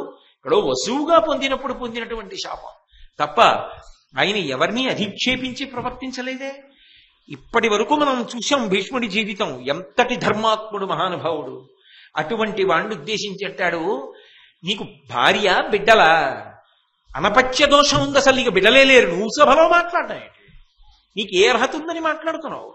కాబట్టి ధర్మ నివృత్త చరిత్రక, ధర్మం తెలియనివాడివి నువ్వు మాట్లాడ్డాయేంటి? అసలు ధర్మాన్ని విడిచిపెట్టి ప్రవర్తించేవాడివి, అటువంటి ప్రవర్తన ఉన్నవాడి నువ్వు మాట్లాడేవాడివే. నీ అనుశాసనం ఎట్లు నమ్మనగు జనములకు. అసలు నువ్వు చెప్పిన శాసనం లోకం వినడం ఏమిటి? ఎలా కుదురుతుంది? కాబట్టి వినక్కర్లేదు. అప్పటి వరకు ఊరుకున్నాడు భీముడు. ఒక్కసారి లేచి కనుబొమ్మలు మూడు కలిపి ఇలా ధనస్సు వంగినట్టు వంగే, చేతిలో గదాదండాన్ని పట్టుకుని పైకి లేచాడు. చూశాడు తాతగారు, ఎవరినైనా ఊరుకోబెట్టడం తేలిక, కానీ భీముడిని ఊరుకోబెట్టడం అంత తేలిక కాదు. ఉత్తర క్షణంలో తల పగలగొట్టేస్తాడు. ఆపడం కష్టం. ఆపడానికి ఏది చెప్పాలో అది చెప్తేనే అవుతాడు. వాళ్ళకి కృష్ణుడి మీద ఉన్న భక్తి అటువంటిది. కాబట్టి ఇప్పుడు చెప్పాడు. చెప్తూ, ఓ భీమసేన, తొందరపడి నువ్వు కానీ వెళ్ళి శిశుపాలుణ్ణి సంహరిస్తావా ఏమి? వద్దు వద్దు సుమా, నువ్వు చంపకూడదు, నేను చంపకూడదు. ఎందుకో తెలుసా? ఒకానొకప్పుడు ఈ చేది వంశంలో దమఘోషుడు, సాత్వతి అనబడేటటువంటి దంపతులు ఉండేవారు. ఆ సాత్వతి శ్రీకృష్ణ భగవానుడికి స్వయంగా మేనత్త. కాబట్టి శిశుపాలుడు మేనత్త యొక్క కుమారుడు. వాళ్ళిద్దరూ బావాబావమరు. కృష్ణుడు మరి మేనత్త కొడుకు కదా, అత్త కొడుకు కాబట్టి బావ. అటువంటి బంధుత్వం ఉన్నవాళ్ళు. ఈ శిశుపాలుడు పుట్టినప్పుడు 4 భుజాలతో పుట్టాడు. నొసటన కన్నుంది. పుట్టగానే గాడిద యొక్క రవంతో ఏడ్చాడు. తల్లిదండ్రులు ఆశ్చర్యపోయారు, ఇదేమిటి 4 చేతులున్నాయి, 3వ కన్నుంది, గాడిదలా రవం చేస్తున్నాడు ఏమిటి అని తెల్లబోయారు. అప్పుడు అశరీరవాణి పలికింది, ఈ పిల్లవాణ్ణి ఎవరు ఎత్తుకుంటారో, ఎవరు ఎత్తుకున్నప్పుడు ఈ పిల్లవాడి యొక్క 2 చేతులు శరీరంలోకి అణిగిపోయి 2 చేతులే మిగులుతాయో, ఎవరు ఎత్తుకున్నప్పుడు 3వ కన్ను నొసటి లోపలికి వెళ్ళిపోయి నొసటి మీద కన్ను లేకుండా అయిపోతుందో, అటువంటి వాడి చేతిలో, లేదా ఆ ఎత్తుకున్నప్పుడు ఇటువంటివి జరుగుతాయి కాబట్టి ఆ ఎత్తుకున్నవాడెవరో వాడి చేతిలోనే వీడు మరణిస్తాడు. అప్పటి నుంచి పాపం తల్లి కదండి సాత్వతి, ఎంత దుర్మార్గుడైతే మాత్రం తల్లి ప్రేమ. వచ్చిన వాళ్ళందరినీ ఏం చేసేదంటే ఒకసారి పిల్లాన్ని ఎత్తుకోండి అని. ఎందుకంటే వీడు దుర్మార్గుడని తెలిసిపోయింది కదా. కాబట్టి చంపేవాడు ఎవరో తెలియాలి. తెలిస్తే తను కాళ్ళు అట్టుకుందామని, ఎలా అయినా కొడుకుని బతికించుకుందామని పాపం ఆవిడ తాపత్రయం. వీడు పెద్దవాడయ్యాక ఎలాగో దుర్మార్గుడని తెలిసిపోయింది. అందుకని వచ్చిన వాళ్ళందరికీ ఆ పిల్లాన్ని చేతిలో పెట్టి ఓసారి ఎత్తుకోండి అంటుంది. చాలా మంది వచ్చారు, ఎత్తుకున్నారు. కానీ ఎవరెత్తుకున్నా 4 చేతులు 3వ కన్ను అలాగే ఉంది. ఒకప్పుడు అత్త కొడుకు కదా, అత్తకి కొడుకు పుట్టాడు చూద్దామని బలరామకృష్ణులు వచ్చారు. వస్తే ఆవిడ ఆ పిల్లాన్ని తీసి బలరాముడికి ఇచ్చి, బలరాముడు ఎత్తుకున్నాడు. ఏమీ అవ్వలేదు, అత్తకి ఇచ్చేసాడు. కృష్ణుడి చేతిలో పెట్టి, కృష్ణుడు ఎత్తుకోగానే 2 చేతులు శరీరంలోకి వెళ్ళిపోయి 2 చేతులే మిగిలాయి. 3వ కన్ను నొసటి లోపలికి వెళ్ళిపోయి లలాటం మామూలుగా నిలబడిపోయి. వెంటనే ఆవిడ మేనల్లుడి చేతులు 2 పట్టుకుని బతిమాలి. ఆ శరీరవాణి ఇలా పలికింది, కృష్ణ నీకు మేనత్తని, వీడు నీ చేతిలో మరణిస్తాడు. వీడు 100 ఎన్ని తప్పులు చేసినా క్షమించు సుమా, వీడిని చంపకు సుమా అంది. అత్త నువ్వు నన్ను ఇంత కోరుతున్నావు కనుక వీడు 100 తప్పులు చేసే వరకు వీడి జోలికి వెళ్ళడు. 100 తప్పులు దాటిపోతే చంపేస్తాను, అప్పటి వరకు వీడి జోలికి వెళ్ళనన్నాడు. అసలు ఇంతకాలం బ్రతకడానికి కారణం ఏమిటంటే అదిగో ఆ సాత్వతి యొక్క వరం. లేకపోతే ఆయన చేసిన తప్పులకి ఆయన ఎప్పుడో వెళ్ళిపోవాలి. కాబట్టి వీడు కృష్ణ భగవానుడి చేతిలో వెళ్ళిపోతాడు. నువ్వు నేను చంపక్కర్లేదు.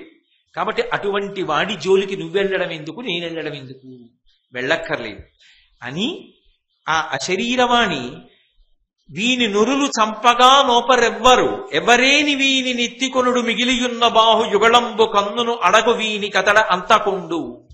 వీడిని ఎత్తుకున్నప్పుడు 2 చేతులు 3వ కన్ను ఎవరి అణిగిపోతాయో వాడు చంపగలిగిన వాడు అని చెప్పింది కదా. ఎవరెత్తుకున్నప్పుడు అక్కడుకు నబ్జనాభుండ కజమున నెత్తికొనుడు అందరు చూడన్ క్రక్కున నొక్కట నడగెను మిక్కిలి చేతులును వాని మిక్కిలి కన్నున్. ఆ 3వ కన్ను 2 చేతులు అణిగిపోయాయి కాబట్టి కృష్ణుడు చంపుతాడు. కృష్ణుడే చంపాలి, మనం చంపకూడదు. ఎందుకు చంపకూడదో తెలుసా? 100 తప్పుల వరకు నేను చంపనని ప్రతిజ్ఞ చేసిన వాడు కృష్ణుడు. 100 తప్పులు అయ్యాయో లేదో కృష్ణుడికే తెలుసు, నీకు తెలియదు, నాకు తెలియదు. అందుకని ఒకవేళ నిన్ను నన్ను తిట్టినా, ధర్మరాజునే తిట్టినా, కృష్ణుణ్ణే నిందించినా, ఇంకా 100 తప్పులు అవలేదనుకో మనం ఊరుకోవాలంతే. ఎందుకంటే ఆ తప్పులు పూర్తయ్యే వరకు కృష్ణుడు చూడాలి, నువ్వు నాకు ఎందుకు. అందుకే నేను ఊరుకున్నాను భీమా. లేకపోతే నాకు చేతకాక వీడిని చంపడం, ఎంతసేపు వీడిని చంపేసేయడం అని ఇతనికి ఇట్లు నన్నురక ఎగ్గులు పల్కగబోలేగాక ఉద్ధతమతి అన్యులీతని విధంబున పల్కి మదీయ చాప నిర్గత చటులోగ్రమార్గణ నికాయ పయోధి మునుంగక ఇట్లు దర్వితులయి పవనీర్తుయే గభీర పరాక్రమ మరుతాత్మజా. ఒక్కటి ఆలోచించు భీమా, నీకంత కోపం వచ్చి గదాదండాన్ని పట్టుకుని పైకి లేస్తున్నావు కదా, కనుబొమలు ముడిపడ్డాయి కదా. కృష్ణుడు 100 తప్పులు లెక్క పెట్టి వీడు కృష్ణుడి చేతిలో మరణించాలి కాబట్టి ఊరుకున్నాను తప్ప, నన్ను ఇంత అధిక్షేపించి ఇలా మాట్లాడిన వాడు ఇంకొకడైతే నేను ఊరుకుంటానా? అంత చేతకానివాణ్ణా? నా కోదండమునకు బాణములను సంధించి విడిచిపెడితే వీడు కనపడతాడా అసలు మనిషి? ఆ బాణముల యందు ముంచేస్తాను. నాకు కష్టమా, నాకు లెక్క వీడిని పడగొట్టడం? నేనే ఊరుకున్నా. భీముని కన్నా భీష్ముడు గొప్పవాడా కదా? అయినప్పుడు మరి భీష్ముడే ఊర్పు పట్టాడు. ఎందుకనంటే తప్పులు లెక్క పెట్టుకోవలసిన ఆయన లెక్క పెట్టుకుంటున్నాడు. ఇంకా 37 అనుకోండి, ఆయన ఊరుకుంటాడు. నీకెందుకు, నాకు. కాబట్టి నువ్వు చంపకూడదు, ఊరుకో అన్నాడు. అనగానే కృష్ణ భగవానుడు జోక్యం చేసుకున్నాడు. జోక్యం చేసుకుని, భీష్ముడా, భీమసేన మహారాజా, మీరిద్దరు అలా పక్కకుండండి, నేను మాట్లాడతాను, నేను చెప్తాను, ఇప్పుడు అసలు చెప్పవలసిన విషయాన్ని నేను చెప్తానని. వీడి తప్పులు 100 ఇప్పుడే పూర్తయ్యాయి. ఇత పూర్వం ఎన్నో తప్పులు చేశాడు. ఎందరో చేస్తున్న యజ్ఞయాగాదులు పాడు చేశాడు. కొంతమంది కులస్త్రీలను అపహరించాడు. వీడు చెయ్యని దోషం లేదు. వీడి దోషాలన్నీ లెక్క పెట్టుకుంటూ వెడితే వీడు మామూలు వాడు కాదు. అందుకే వీడికి నా యందు ప్రబలమైనటువంటి విరోధం ఏర్పడింది. ప్రబలమైన విరోధం ఏర్పడింది కాబట్టే అటువంటి పరిస్థితులలో కూడా శిశుపాలుడు లేచో మాట అంటాడు. ఈ కృష్ణుడు ఏమైనా గొప్పవాడా? ఏమిటంత పరాక్రమవంతుడు నన్ను చంపేస్తాడు, సైన్యాల్ని చంపేస్తాడంటారు. ఏమంత పెద్ద మొనగాడు? ఇతని లీలల్ని విని మీరు ఏమైనా పొంగిపోతున్నారా? ఏం చేశాడు? ఇదో బండింది అన్నట్టు. బండింది అనడం పెద్ద గొప్ప. శకటాసుర సంహారం చేశాడు కదా, ఇదో బండింది అన్నాడంటారు. బండింది అనడం పెద్ద గొప్ప. అది అన్నా 2 చెట్లు పడగొట్టాడంటారు. పుచ్చిపోయిన 2 చెట్లు పడగొట్టడం పెద్ద గొప్ప. కొండనెత్తాడు 7 కొండనెత్తడం, పుట్టంత కొండ, మట్టి కొండ, అది ఎత్తి పట్టుకోవడం పెద్ద గొప్ప. ఈ భీష్ముడు ఉన్నాడే, వీడు ఏమిటి అలా పొగుడుతాడేమిటి ఆ కృష్ణుణ్ణి? బాణాలు పెట్టి 100 చీలికల కింద బాణాలకు పెట్టి కొట్టేసిన 100 నాలుకలతో పొగుడుతాడు కృష్ణుణ్ణి. ఈయనకి 100 నాలుకలు చాలవు, వాడు పెద్ద గొప్పవాడిని వాడు అనుకుంటున్నాడు. ఒకవేళ ఈయన ఇచ్చాడనుకోండి అర్ఘ్యం, పుచ్చుకోవడానికి బుద్ధి ఉండద్దు కృష్ణుడికి? ఎలా పుచ్చుకున్నాడు తగుదనమ్మా అని? సిగ్గన్నా లేదు, ఇంతమంది పెద్దవాళ్ళు ఉన్నారు నాకివ్వడం ఏమిటయా అనద్దు. అనకుండా పుచ్చుకున్నాడా? పుచ్చుకుని వాడికి సిగ్గు లేదా? నాలిక కోసేసినా చీల్చేసినా కృష్ణుడే పొగుడుతాడు ఈ పెద్దాడా? ఒప్పుకుంటాడు ధర్మరాజా. ఏమిటి వీళ్ళందరి వెర్రి? ఏమిటి ఆయన పరాక్రమం? ఏమిటి చెయ్యగలడు? ఏమిటి ఆయన శక్తి? ఆ ఉన్మాదానికి అర్థమే ఉందండి. ఇంకా ఇవి మాట్లాడుతుంటే అని శిశుపాలుడొండకట అప్రియముల్ హరి పల్కుచున్నచో అనల శిఖాలిదూల ధనుజంతక చక్రము రాజచక్రమెల్లను భయమంద మూర్ధ వికలంబుగనప్పుడు చేసే చేది నందను తనువున్ బృహద్రుధిరధారలు బోరన విధి కొల్కగన్. మీరాగండి, అయిపోయాయి 100 అంతే మాట్లాడాడు కృష్ణుడు. ఆయనన్ని మాట్లాడక్కర్లేదు. ఏ మాట ఇచ్చాడో ఆ మాట పూర్తయిపోయిందని చెప్పాడు. ఇప్పటికే చాలా తప్పులు చేశాడు, 100 దాటిపోయి అని ఒక్కసారి సుదర్శన చక్రాన్ని స్మరించాడు. అది వచ్చి వేలు దగ్గరికి వచ్చింది, ధరించాడు. రాజచక్రం అంతా, అంటే రాజులందరూ భయపడుతున్నారు. ఆ సుదర్శన చక్రాన్ని విడిచిపెట్టాడు. అది ఉత్తర క్షణంలో వెళ్ళి ఆ శిశుపాలుని యొక్క కంఠాన్ని ఛేదించేసి తల కింద పడిపోయింది, నెత్తురు పైకి చిమ్మేసింది. అయితే ఆశ్చర్యకరమైన విషయం ఏమిటి అంటే శిశుపాల వదలో ప్రల్లదమీది అన్నారు. అంటే భగవంతుడిచ్చిన నోటిని సద్వినియోగం చేసుకోవడం చేతకాక ఓహో మాట్లాడుతున్నాడు కదూ, ఆ మాట మాట్లాడుతుండగానే వచ్చి కంఠాన్ని కోసేసింది సుదర్శన చక్రం. ఆ మాటలో పూర్తి చేయకుండా అయిపోయింది. ఆయన ఇచ్చిన కంఠాన్ని దేనికి ఇచ్చాడో దానికి వాడుకుంటే సద్వినియోగం. ఎవరిని అనుగ్రహించాడు? ఇదే భీష్ముడు అంపశయ్య మీద పడిపోతే కృష్ణుడు వెళ్ళి ధర్మం చెప్పన్నాడు ధర్మరాజు గారికి. ఆయన అన్నాడు, ఇన్నాళ్ళ నుంచి అంపశయ్య మీద పడుకున్న నిత్తురంతా కారిపోయింది, 2 అంగుళాలకు బాణం చొప్పున కొట్టాడు, ఒళ్ళంతా బాణ పంజరం మీద ఉంది. ఏ ఓపిక ఉంది కృష్ణ? ఏం మాట్లాడను? జగదాధారుడవు నువ్వు ఉండగా నేను మాట్లాడాలా? ఏం మాట్లాడను? ఒంట్లో ఏ ఓపిక ఉంది? ఒళ్ళంతా నిప్పులు కదువులు కట్టుంది కృష్ణ అన్నాడు. నీ నెప్పి అంతా తీసేస్తున్నాను, నీ శరీరానికి నిప్పు ఉండదు, నీ మనసు నీలో ఉన్న జ్ఞానము మీద కేంద్రీకృతమవుతుంది, మాట్లాడన్నాడు. ఒకరికి బాణ పంజరమైపోయి పడుకున్నటువంటి శరీరానికి అంత శక్తినిచ్చి మాట్లాడించాడు. ఒకడు మాట్లాడుతుంటే కంఠం కోసేశాడు, మాట పూర్తవకుండా. బ్రతుకైనా చావైనా మాట మీద ఆధారపడింది. భగవంతుడు మెచ్చేటట్టుగా మాట్లాడడం నేర్చుకో, అంతేకాని భగవంతుడు అసహ్యించుకునేలా మాట్లాడి బ్రతుకుదామని ఆలోచన పెట్టుకో. కాబట్టి ప్రల్లదమీది ఇట్లు శిశుపాలుడు వజ్రహతాద్రితుల్యుడై త్రిల్లెడువానిదైన పృథుదేహము వెల్వడి తేజమంబరం బెల్ల వెలుంగవచ్చి పరమేశ్వరు దేహము సొచ్చే విస్మయోత్ఫుల్ల విశాల నేత్రుడై భూపుతులెల్లను చుచుచుండగన్. ఆ కంఠం తెగిపోయింది, వాక్కు ఆగిపోయింది, ఆ తల కింద పడిపోయింది. ఆ శరీరం ఆధారం లేదుగా, మరి కంఠం లేదుగా, కింద పడిపోతోంది. కింద పడిపోతుంటే అందులోంచి ఒక దివ్యమైనటువంటి గొప్ప వెలుతురు పైకొచ్చింది. ఆ వెలుగు పైకొచ్చి ఒకసారి అలా తిరిగి అది అక్కడే ఉన్నటువంటి కృష్ణ పరమాత్మ యందు లీనమైపోయింది. పరమేశ్వరుడైన కృష్ణుడిలోకి వెళ్ళిపోయింది. ఎందుకు వెళ్ళిపోవాలి? విరోధభావంతో కదా మాట్లాడాడు ఆఖరి నిమిషం వరకు.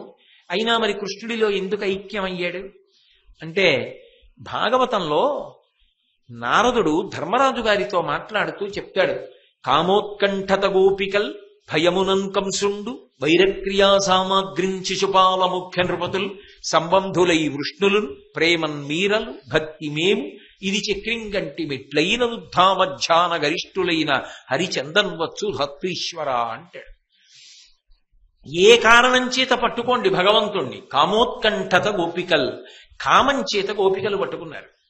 కామోత్కంఠత గోపికల్ భయమునన్ కంసుండు, భయంతో అమ్మో కృష్ణుడు వచ్చేస్తాడు, అమ్మో కృష్ణుడు వచ్చేస్తాడు, అష్టమగర్భంతో పుట్టేస్తాడని ఏది చేస్తున్నా కూడా ఆ కృష్ణుడే కృష్ణుడే కృష్ణుడే కృష్ణుడే తలుచుకు చివరికి కృష్ణుడి చేతిలో పడిపోయాడు. భయము చేత కంసుడు పడిపోయాడు. భయమునన్ కంసుండు వైరక్రియా సామాగ్రిం శిశుపాల ముఖ్య నృపతుల్, శత్రుత్వం పెట్టుకుని అదే పనిగా కృష్ణుణ్ణి తలుచుకుని నింద చేసి వైరభావంతో కృష్ణ భగవానుణ్ణి తలుచుకుని వైరక్రియా సామాగ్రిం శిశుపాల ముఖ్య నృపతుల్, శిశుపాలు లాంటి వాళ్ళు సంబంధులై వృష్ణులు, మా బంధువుని వృష్ణివంశంలో వాళ్ళు కృష్ణుణ్ణి బంధువుగా తలుచుకుని ప్రేమన్ మీరలు అంటే మరి నారదుడు ధర్మరాజుతో మాట్లాడుతున్నాడుగా, ప్రేమతో మీలాంటి వాళ్ళు, భక్తి మేము, భక్తితో నారదుని వంటి వాళ్ళు తలుచుకుని ప్రేమన్ మీరలు భక్తి మేము ఇది చక్రింగంటిమి ఇట్లైన రుద్ధామధ్యాన గరిష్ఠులైన హరిచందన్వచ్చు ధాత్రీశ్వర. ఏ భావనతోనైనా సరే ఆయనని పట్టుకోవడం ప్రధానం. మనసు ఆయన్ని పట్టుకుందా, పట్టుకున్నది సత్యం కాబట్టి ఆయన ఎందే లయమైపోతుంది, ఆయన ఎందే చేరిపోతుంది. కానీ భయంతో బ్రతికిన బ్రతుకు మరణం. అలా బ్రతికి మరణించిన మరణం బ్రతకడం కింద మారిపోతుంది. ఎందుకో తెలుసా? కంసుడు బ్రతికాడు, ఏం సంతోషించాడు? అమ్మో కృష్ణుడు వస్తాడు. ఏది చేస్తున్నా సరే ఆ కృష్ణుణ్ణే తలుచుకుంటూ బతికున్నన్నాళ్ళు భయంతో చచ్చిపోయి బతికిపోయాడు. శిశుపాలుడు వైరంతో కృష్ణుణ్ణి నింద చేసి చచ్చిపోయి బతికిపోయాడు. బతికున్నన్నాళ్ళు సంతోషం భగవంతుని యొక్క నామ సంకీర్తనంలో. ఆయన్ని తలుచుకుని ఆనందపడిపోతూ ఆయన కథలు చెప్పుకుంటూ, ఆయన కథలు చదువుకుంటూ, ఆయన కథలు వింటూ, ఆయన కథలను స్తోత్రం చేస్తూ, ఆయన కథలను పాడుకుంటూ, ఆయన జపం చేసుకుంటూ, ఆయన మీద పాటలు పాడుకుంటూ బతికున్నంత కాలం ఆనందమే, ప్రాణం విడిచిపెట్టేటప్పుడు ఆనందమే, ఆయనలో కలిసిపోవడం ఆనందమే. భక్తిలో గొప్పతనం ఉంది తప్ప ఈ భావనల యందు గొప్పతనం లేదు. కాబట్టి భక్తితో బ్రతకడం చాలా గొప్ప బ్రతుకు. ఎలాగైనా ఆయన ఎందే చేరుతారు. ఏ భావనతో పట్టుకున్నా మనసు పట్టుకుంది కాబట్టి ఆయన ఎందు చేరారు. కానీ అవి మార్గములు మాత్రం కావు, అవి ఆదరణీయమైన మార్గములు కావు. ఇది ఆదరణీయమైన మార్గము. కాబట్టి ఈ మార్గంలో ప్రయాణం చెయ్యడం నేర్చుకో. కాకినాడ వద్దామని మీరు సామర్లకోటలో రైలు దిగారనుకోండి, కాకినాడ వెళ్ళాలండి ఎలా వెళ్ళాలని అడిగారు అనుకోండి, ఏమండి ఒకటి మీకు సొమ్ము ఉంటే కారులో వెళ్ళిపోవచ్చు ఇక్కడి నుంచి ట్యాక్సీలు, అంత డబ్బు లేకపోతే అక్కడ నిలబడితే ఆటో వాళ్ళు పిలుస్తారు, అది ఎక్కి వెళ్ళచ్చు. 3 మీరు అలా 4 అడుగులు వేస్తే ఎదురుగుండా బస్ స్టాండ్ ఉంది, బస్సులో ఎక్కి వెళ్ళిపోవచ్చు. కాదు, ఇంకో పావుగంటలో కాకినాడ వెళ్ళే సర్కార్ ఎక్స్ప్రెస్ వస్తుంది, బయటికి వెళ్ళి టికెట్ కొనుక్కుని మళ్ళీ వచ్చి ఆ ట్రైన్ ఎక్కి కాకినాడ వెళ్ళచ్చు. కాదు, సామర్లకోటలో నేను మిమ్మల్ని తీసుకెళ్లి చూపిస్తాను అంటే నేనని కాదు ఆ చెప్పినవాడు, ఓ చోట ఓ పెద్ద సొరంగం ఉందంటారు, దాని ముఖద్వారం తెలుసు, గాజు పెంకులు ముళ్లతో కప్పడిపోయి ఉంటుంది, ఆ సొరంగంలోంచి ఎడితే కాకినాడ చేరుతారంటారు, ఎవరు వెళ్ళింది లేదు అంటారు అంతే. అందులోనూ వెళ్ళొచ్చు అంటారు, వెడితే వెళ్ళండి అన్నాడు అనుకోండి, వెళ్తాడా ఎవడైనా? ఎందుకు అందులోంచి వెళ్తాడో వెళ్ళడో తెలియని మార్గంలో ఎందుకు అంత కష్టపడి వెడితే మాత్రం ఎందుకది? క్షేమంగా వెళ్లే మార్గం చూసుకుంటారా చూసుకోరా? భగవంతుణ్ణి చేరడంలో కూడా అంతే. అవన్నీ మార్గములు కావచ్చు కానీ ఆచరణీయములు కావు. భక్తితో వెళ్ళిన మార్గం ఏదుందో అది ఆనందము, అది సంతోషము. కాబట్టి చిట్ట చివరికి శిశుపాల దంతభక్తులు అనేటటువంటి వాళ్ళు జిగివిజీల యొక్క రాక్షసాంశలుగా వచ్చిన వాళ్ళు కాబట్టి వాళ్ళు మళ్ళీ కృష్ణుడి చేతిలోనే మరణించి కృష్ణుడి యందు ఐక్యం అయిపోవాలి. అందుకే శిశుపాలుడు అలాగే విడిపోయాడు. కృష్ణద్వేషంతో కానుకొకప్పుడు కృష్ణుడి చేతిలో మరణించినటువంటి రాక్షసుల యొక్క కార్యం మీద వెళ్లి వస్తున్నటువంటి దంతభక్తుడు కూడా కృష్ణుడితో యుద్ధం చేసి అలాగే కృష్ణుడి యందు ఐక్యం అయిపోయాడు. అలా కృష్ణ భగవానుడి యొక్క ప్రధానమైనటువంటి అవతార ప్రయోజనం నెరవేరాలి అంటే శిశుపాల వధ ఒకటి జరగాలి. అటువంటి శిశుపాల వధ జరిగినటువంటి కార్యంలో భీష్మాచార్యుల వారు కృష్ణుని యొక్క గొప్పతనాన్ని, కృష్ణుని యొక్క తత్వాన్ని ఆవిష్కరణ చేసి ఆయన పూజకు అర్హుడు అని నిరూపణం చేసి శిశుపాలుని యొక్క జన్మరహస్యాన్ని చెప్పి తాను ఎంత సర్వజ్ఞుడో, తనకి రాజవంశముల చరిత్రలన్నీ ఎంత సుస్పష్టంగా తెలుసో, ఎంత ఓర్పు కలిగిన వాడో, ఎందుచేత అలా ప్రవర్తిస్తాడో, ఎంత బాగా చేసిన నిర్ణయాన్ని సమర్థించుకోవచ్చో చెప్పి ఆచరించి చూపించినవాడు. ఎందుకంటే ఏదో ఒక నిర్ణయం చేసి ఆ నిర్ణయాన్ని సమర్థించుకోలేకపోతే అది పెద్దరికం కాదు. కృష్ణుడు పూజార్హుడన్నాడు అన్న తర్వాత కృష్ణుడు పూజార్హుడన్న విషయాన్ని ఎంత శశాస్త్రీయంగా బలపరిచి చూపించాడో చూడండి. అది ఆయన పెద్దరికం అంటే. అలా సభాపర్వంలో ఈ శిశుపాల వధ అనేటటువంటి ఘట్టంలో భీష్మాచార్యుల వారి యొక్క ప్రవేశం, ఆయన యొక్క గొప్పతనం ఆవిష్కృతమయ్యాయి. సభాపర్వంలో మళ్ళీ చాలా చాలా జటిలమైనటువంటి సన్నివేశము, భీష్మాచార్యుల వారి జీవిత పర్యంతము కూడా కంటకప్రాయంగా ఆయన మనసుకి నిలిచిపోయినటువంటి సన్నివేశము ఒకటి జరిగింది. ఆయన ఇంత కష్టపడి ఆ వంశాన్నంతటినీ వృద్ధిలోకి తెచ్చాడు, రాజ్యాన్ని వృద్ధిలోకి తెచ్చాడు, రాజ్యాన్ని కాపాడాడు.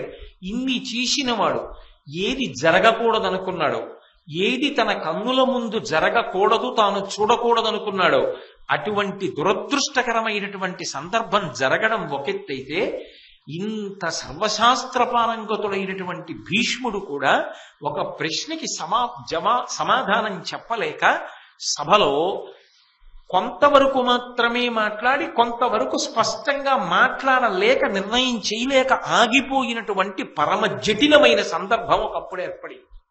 ఎప్పుడు ఏర్పడింది అంటే, ఇంద్రప్రస్థాన్ని రాజధానిగా చేసుకుని పాండవులు పరిపాలన చేస్తున్నటువంటి రోజులలో దుర్యోధనుడు వాళ్ళ యందు అమర్షమును మనసులో పెంచుకున్నవాడై ఎలాగైనా పాండవుల్ని గెలవాలని, రాజ్యం వాళ్ళకి లేకుండా చెయ్యాలని అనేక రకములైనటువంటి కుట్రలతో కుతంత్రాలతో ప్రణాళికలు నిర్మాణం చేసి చిట్ట చివరికి తండ్రి అయినటువంటి ధృతరాష్ట్రుణ్ణి ఒప్పించి విదురుణ్ణి ఇంద్రప్రస్థానికి పంపించి ధర్మరాజాదులను జూదం ఆడడానికి ఆహ్వానించాడు. మాయాద్యూతంలో నైపుణ్యం ఉన్నవాడు కాబట్టి శకునిని తన వైపు జూదం ఆడడానికి నిమంత్రణం చేశాడు. చేసి ఒక మాట అన్నాడు ధర్మరాజు గారితో, నా వైపు నుంచి ప్రతినిధిగా ఈయన ఆడతాడు, ఈయన పందెం ఒడ్డుతాడు. ఎవరు? శకుని. శకుని పందెం ఒడ్డుతాడు, శకుని ఆట ఆడతాడు. ఓడిపోతే ఆ ఒడ్డినటువంటి పందెంలో ఏవి కోల్పోవాలో వాటిని నేను సమకూరుస్తాను. గెలిచినా నాదే, ఓడిపోయినా నా ఓటమిగా భావించి వాటన్నిటినీ ఇచ్చే పూచి నాది. ధర్మరాజు గారికి ఇష్టం లేదు, చీకాకు పడుతున్నా ఆయన కొన్ని కారణములకు ఆ జూదాన్ని అంగీకరించి ఆడవలసి వచ్చింది. మాయాద్యూతం జరుగుతోంది. జరుగుతుండగా ధర్మరాజు గారు ఒక్కొక్కటి పందెంలో ఒడ్డి సమస్తాన్ని కోల్పోయాడు. ఈ కోల్పోవడం అనేటటువంటి దాంట్లో తమకం, ఆ జూదంలో ఉండేటటువంటి తమకం ఎక్కడి వరకు వెళ్ళిపోయింది అంటే, చిట్ట చివరికి తనదైన సమస్త ఐశ్వర్యాన్ని పోగొట్టుకున్నాడు. తన అన్నదమ్ములందరినీ కూడా పోగొట్టేసుకున్నాడు. భీముడు, అర్జునుడు, నకులుడు, సహదేవుడు, అంటే కింద నుంచి పైకి వచ్చాడు. సహదేవుడు, నకులుడు, అర్జునుడు, భీముడు, నలుగురిని ఒడ్డి కోల్పోయాడు.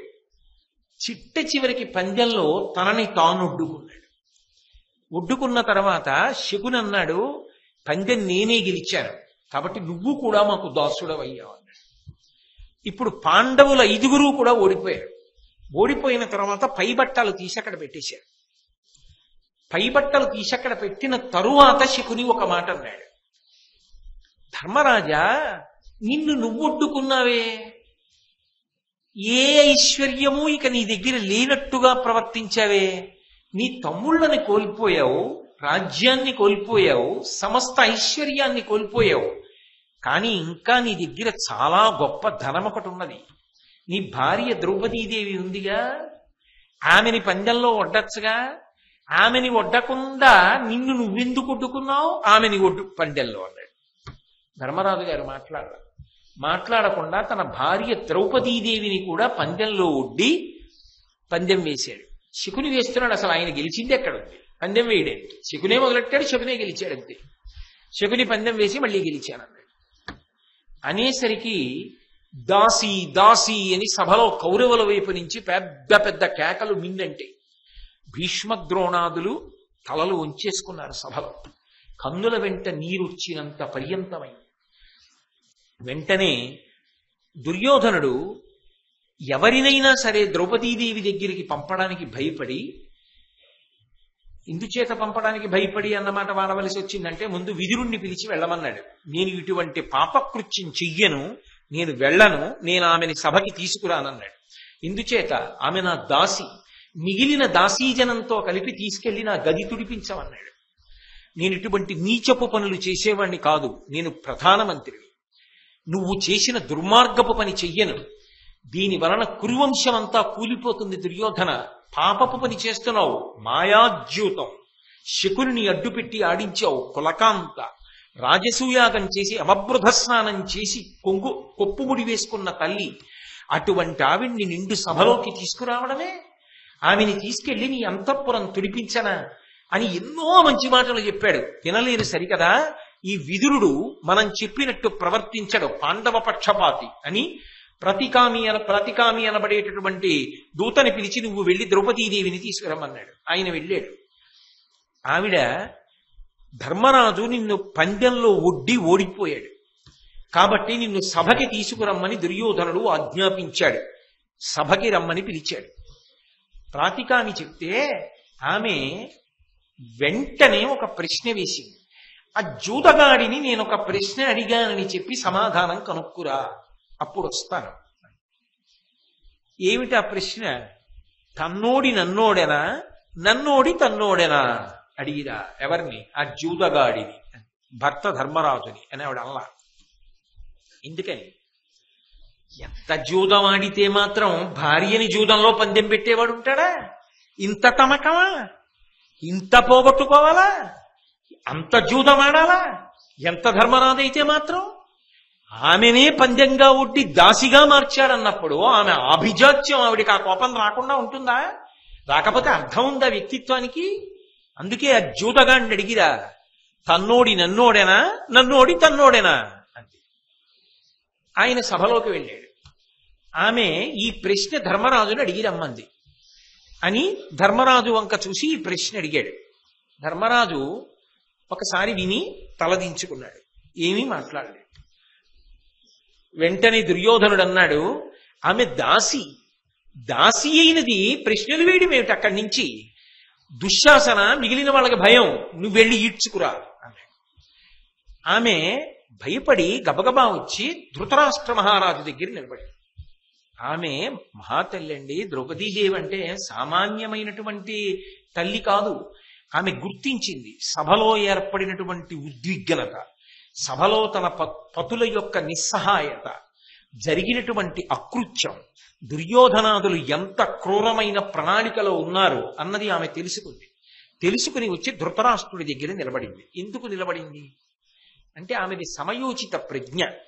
ఆమె సభలో ఉన్న భీష్ముణ్ణి ప్రధానంగా దృష్టిలో పెట్టుకుని ఒక ప్రశ్న వేసింది.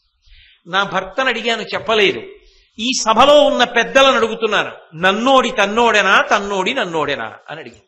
ఎందుకని అంటే ఆ ప్రశ్నని బట్టి ద్రౌపదీదేవి దాసియా కాదా నిర్ణయం అవ్వాలి. ఆమె నేను దాసినా అని అడగలేదు, తన్నోడి నన్నోడెనా, నన్నోడి తన్నోడెనా, అది ఆవిడ ప్రశ్న. ఎందుకు అలా అడిగింది అంటే ఒక పెద్ద విశేషం ఉంది, ధర్మ సూక్ష్మం ఉంది అందులో.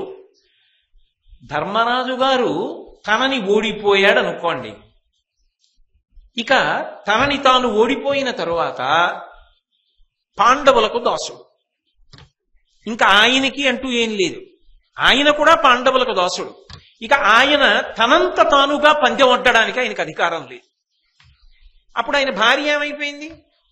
ఇక పందెం ఒడ్డడానికి ఆస్కారం లేదు కాబట్టి ఆమె దాసి కాదు, ఆమె పందెంలో ఒడ్డబడలే కదా. ఒడ్డబడినప్పుడు అప్పుడు ఇంటి కోడలుగా రక్షకుడు ఎవరు? భర్తలు దాసులైపోయారు దుర్యోధనాదులకి, వాళ్ళు రక్షించలేరు. ఇప్పుడు కులకాంతని రక్షించవలసిన వాడెవరు? మామగారు రక్షించాలి. తన మామగారు పాండురాజు లేడు కాబట్టి ఇప్పుడు ఎవరు మామగారు? పెదమామగారు మామగారు రక్షించాలి. అందుకే ధృతరాష్ట్రుడి పక్కకెళ్ళి నిలబడింది, నీది కర్తవ్యం, నన్ను రక్షించు. అయితే ఇక్కడ ఒక చిన్న ధర్మ సూక్ష్మం ఉంది. ఏమండి, ధర్మరాజు గారు ఓడిపోతే ఇంకా మళ్ళీ కొత్తగా ద్రౌపది ఓడిపోవాలా పందెంలో? అక్కర్లేదుగా. దాస భార్యాపి దాస్యేవా, ఎందుకంటే దాసుడి భార్య దాసే కాబట్టి ఇంకా మళ్ళీ కొత్తగా ఈయన ఓడిపోయాడు కదండి, ఆవిడ ఓడిపోలేదు కదండి అన్న మాట రాదుగా. ఆవిడ్ని పణంగా పెట్టలేదన్న మాట రాదుగా. ఆయన ఓడిపోయినప్పుడే ఆవిడ ఓడిపోయినట్టు కూడా. భర్త పక్కనే భార్య కదా, ఇద్దరు వేరు వేరు కాదు కదా. అయినప్పుడు ధర్మరాజు ఇప్పుడు ఓడిపోయాడో ద్రౌపది కూడా అప్పుడే ఓడిపోయింది, పణంగా పెట్టబడినట్టే. పాండవులతో పాటే ఆమె కూడా దాసి అయిపోయింది. అందామా? మరి శకుని ఎందుకు పెట్టించాడు ద్రౌపదీదేవిని? అంటే కౌరవులే అంగీకరించినట్లయింది కదా. ద్రౌపదీదేవి ఇంకా నీ చేత పణంగా పెట్టబడలేదు అంటే ద్రౌపదీదేవిని గెలుచుకోలేదు అని అర్థం వచ్చింది కదా అక్కడ. ఆమె దాసి కాదు అని కౌరవులు అంగీకరించినట్టేగా. కౌరవులు అంగీకరిస్తే ముందు ఓడిపోయిన వాడు ఇప్పుడు మళ్ళీ ఎలా పణంగా పెడతాడు? పణంగా పెట్టలేడు, ఎందుకంటే ఇక తనది కాదు. అప్పుడు పెట్టవలసి వస్తే వాళ్ళ సొత్తుని పెడుతున్నానని మామగారు పెట్టగలరా? ధృతరాష్ట్రుడు పెట్టాలా అన్నాడా? ధృతరాష్ట్రుడు రక్షకుడు, ధృతరాష్ట్రుడు ఆయన పక్కకెళ్ళి ఆవిడ నిలబడింది. అసలు ఇంకా ధర్మరాజుకున్న అధికారం ఏమిటి? ఆమె ధర్మరాజుకు ఒక్కడికే భార్య కాదుగా. భీమ, అర్జున, నకుల, సహదేవులకు కూడా భార్య కదా. అయినప్పుడు ఆయన ఒక్కడే ముందు ఓడిపోయినవాడు, ఇక కౌరవులకి దాసుడైపోయినవాడు, ఇక స్వతంత్రంగా తనకి అంటూ ఇక ఏమీ లేదు. వాళ్ళు తనకి అధిపతులు. తానే దాసుడైపోయిన వాడు ఇంకా తనకేదో ఉన్నట్టుగా ఎలా ఒడ్డుతాడు? ఇక ఒడ్డడానికి ఏం లేక కదా తనని తాను ఒడ్డేసుకున్నాడు. తనని తాను ఒడ్డేసుకున్నాడంటే చివరి పెట్టి. అయినప్పుడు శకుని అక్కడతో ఆపేసి, నువ్వు ఓడిపోయినప్పుడు నీతో ద్రౌపది కూడా ఓడిపోయింది అనుంటే ఏమో ఎలా ఉండేదో. అదే శకుని ఒక మాట అన్నాడు, ద్రౌపదీదేవి ఉందిగా, ఆమెని వదిలిపెట్టేశామే, ఆవిడ్ని పణంగా పెట్టన్నాడు.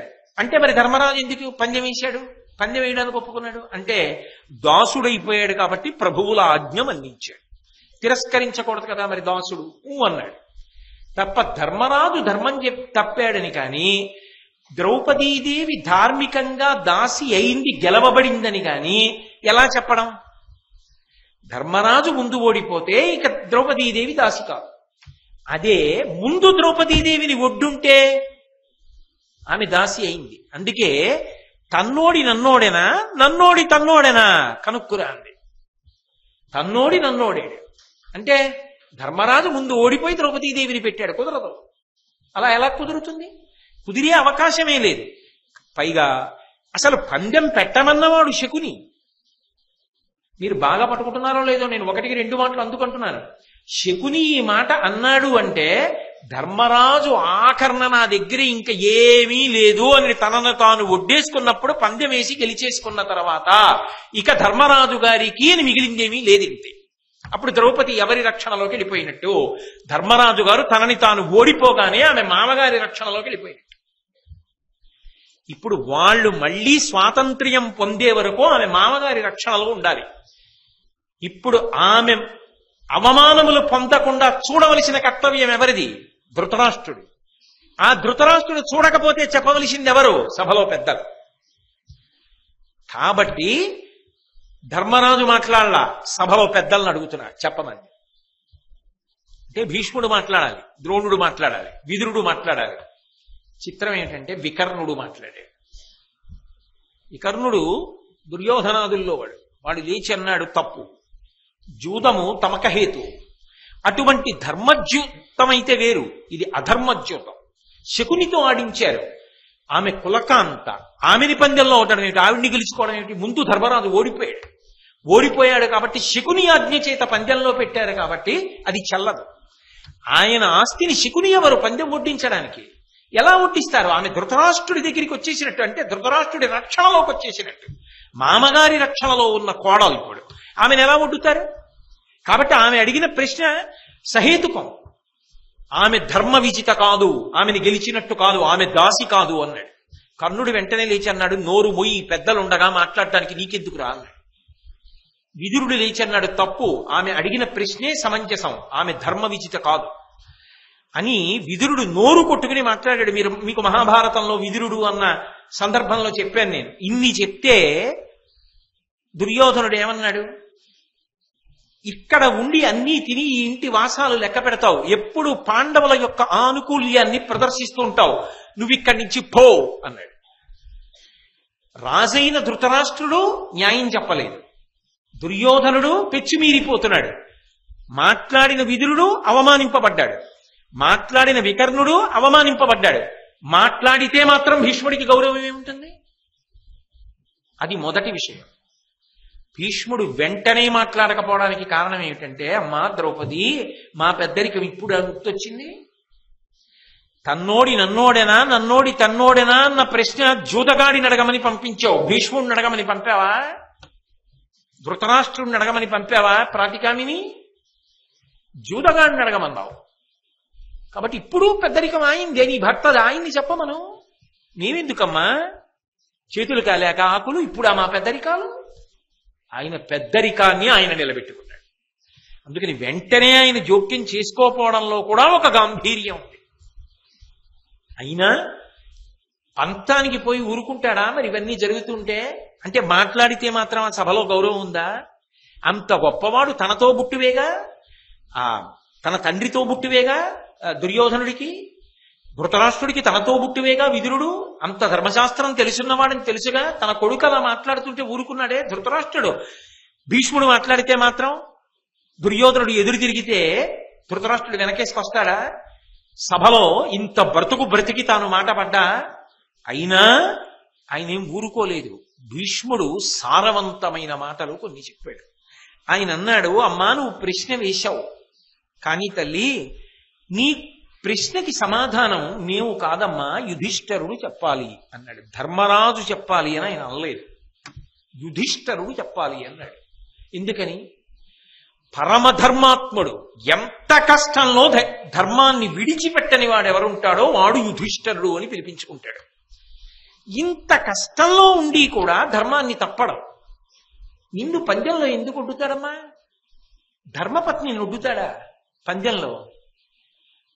అంటే ఆయన ఒడ్డలేదు, నిన్ను పందెంలో పెట్టలేదు, తనని పెట్టుకుని ఓడిపోయాడు. ఓడిపోయిన తర్వాత శకుని ఆజ్ఞాపించాడు దుర్యోధనుడి పలుపున. ఇప్పుడు అది ధర్మమా అధర్మమా ధృతరాష్ట్రుడు నిర్ణయించాడు తప్ప ధర్మరాజు ధర్మం తప్పాడు అనడానికి నాకు అవకాశం కనపడటం లేదు. తాతగారు మీరు చెప్పింది సత్యం, ఆమె ఓడిపోలేదు అని యుధిష్ఠరుడు అంటలేదు. ఎందుకని? నేను ఓడిపోయిన వాడిని ఎలా మాట్లాడతాను అని ఆయన ఊరుకున్నాడు. ఆయన ఏమి మాట్లాడటల్లా, ఆయన ధర్మమునకు కట్టుబడి ఓర్పు పట్టాడు. ఇప్పుడు తల్లి అలా కానినాడు ధర్మం యొక్క సూక్ష్మమైన తత్వాన్ని తెలుసుకోవడం ఎవరికి సాధ్యం? ఒక్క యుధిష్ఠిరుడైనటువంటి ధర్మరాజుకు మాత్రమే తెలియాలి తప్ప అన్యులకు సాధ్యమయ్యేటటువంటి విషయం కానే కాదు. ఇంకా తల్లి ఒక్క మాట చెప్తాను, ఈ చెడు యొక్క ఫలితాన్ని మాత్రం కౌరవులు అనుభవించి తీరుతారమ్మా అన్నాడు. అంటే అన్యాపదేశంగా ఏం చెప్తున్నాడు? ఏమీ చెప్పకుండా ఉన్నాడా? కాదు, ఇది ఖచ్చితంగా తప్పే, ఇది చెడు. ఎందుకని? ఆమెని సభలోకి తీసుకొచ్చి వాళ్ళు ఊరుకోలేదుగా. దుశ్శాసనుణ్ణి పిలిచి వలువలుక్షమన్నారు.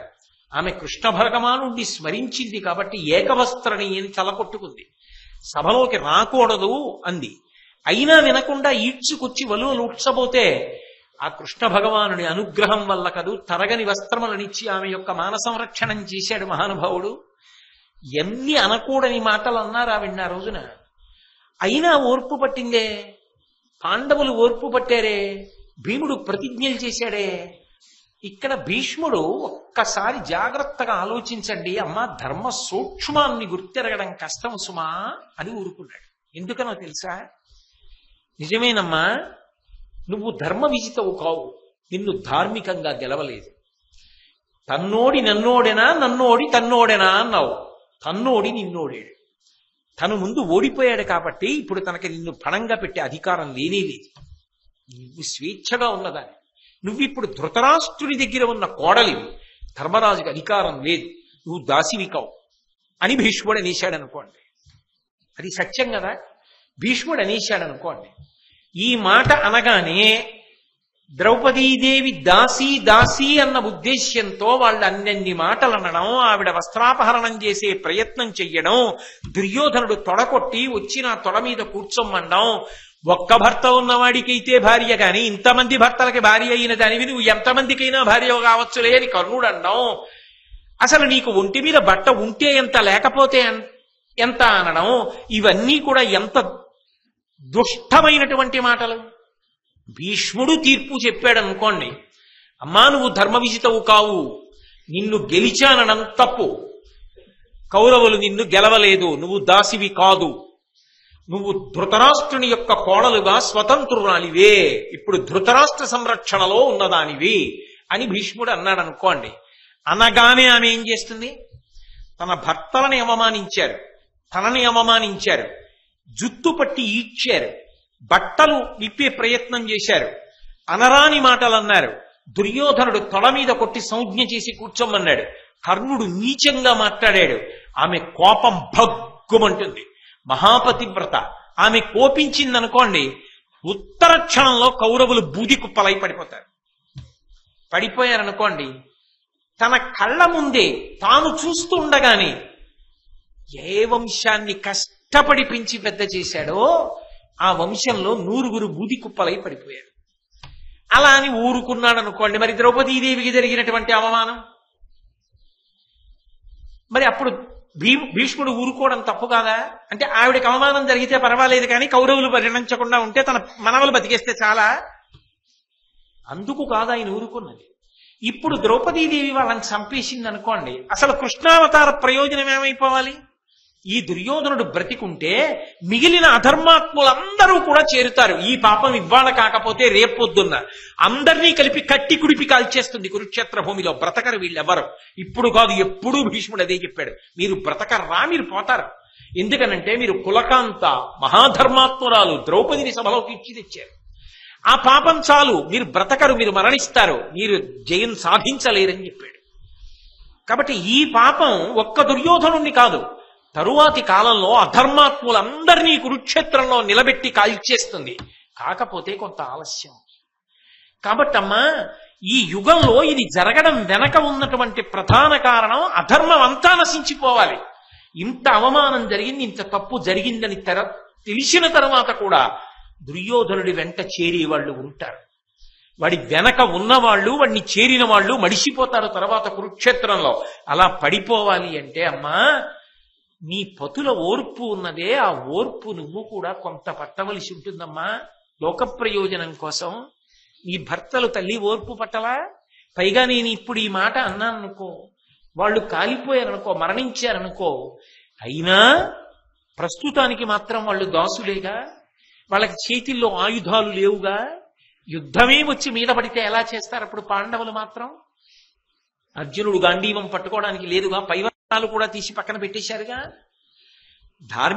అప్పటికి అధార్మికమా ధార్మికమా పక్కన పెట్టండి, దాసులై నిలబడిపోయారుగా.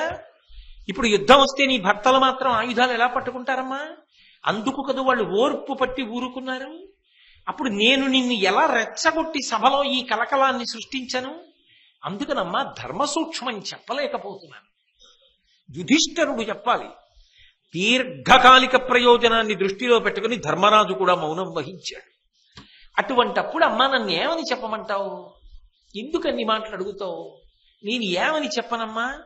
కాబట్టి చెడు ఫలితాన్ని మాత్రం కౌరవులు అనుభవించి తీరుతారు. అంటే దీని ఫలితం ఒకనాడు కనపడుతుంది.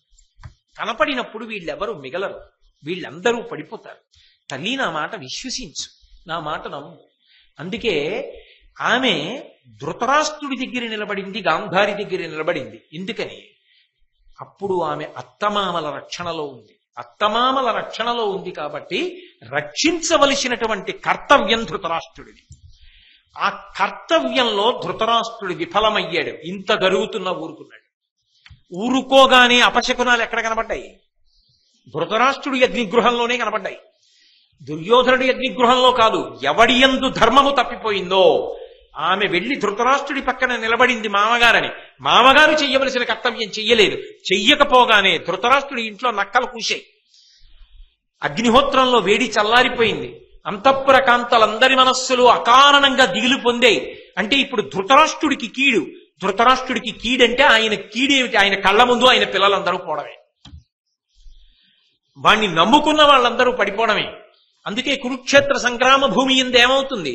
అధర్మము మడిసిపోతుంది, ధర్మం నిలబడుతుంది. కాబట్టమ్మా దీనికి ఓర్పు చూడమ్మా, ఎంత గొప్పగా పట్టారో నీ భర్తలు. నువ్వు కూడా తల్లి కొంత ఓర్పు పట్టవలసిన సందర్భం. కానీ అమ్మా, నువ్వు పట్టిన ఓర్పు మాత్రం ఊరికే పోదు.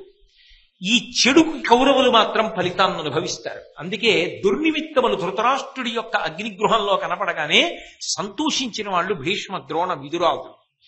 లెక్క కట్టేసుకున్నాడు భీష్ముడు. ఖచ్చితంగా ఈ దోషం వీళ్ళని కట్టి కుడిపేస్తుంది, ఇక వీళ్ళని రక్షించగలిగిన వాళ్ళు లేరు, ఇంతటి తప్పు చేసేశారు వీళ్ళు అని ఆయన మనసులో నిర్ణయానికి వచ్చేశాడు. కాబట్టి భీష్మాచార్యుల వారి యొక్క జీవితంలో అత్యంత సంక్లిష్టమైనటువంటి సన్నివేశం.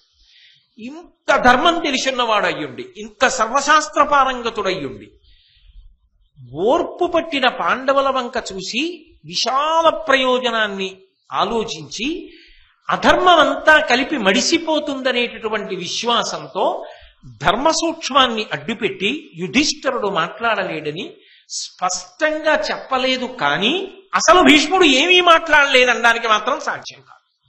కురుసభలో భీష్మాచార్యుల వారు ఏమీ మాట్లాడలేదండి అని తీర్పు చెప్పడం మాత్రం సాక్ష్యం కాదు. ఆయన మాట్లాడాడు, ఆయన ధర్మమే చెప్పాడు, ఆయన కట్టవలసినంత లెక్క కట్టుకున్నాడు.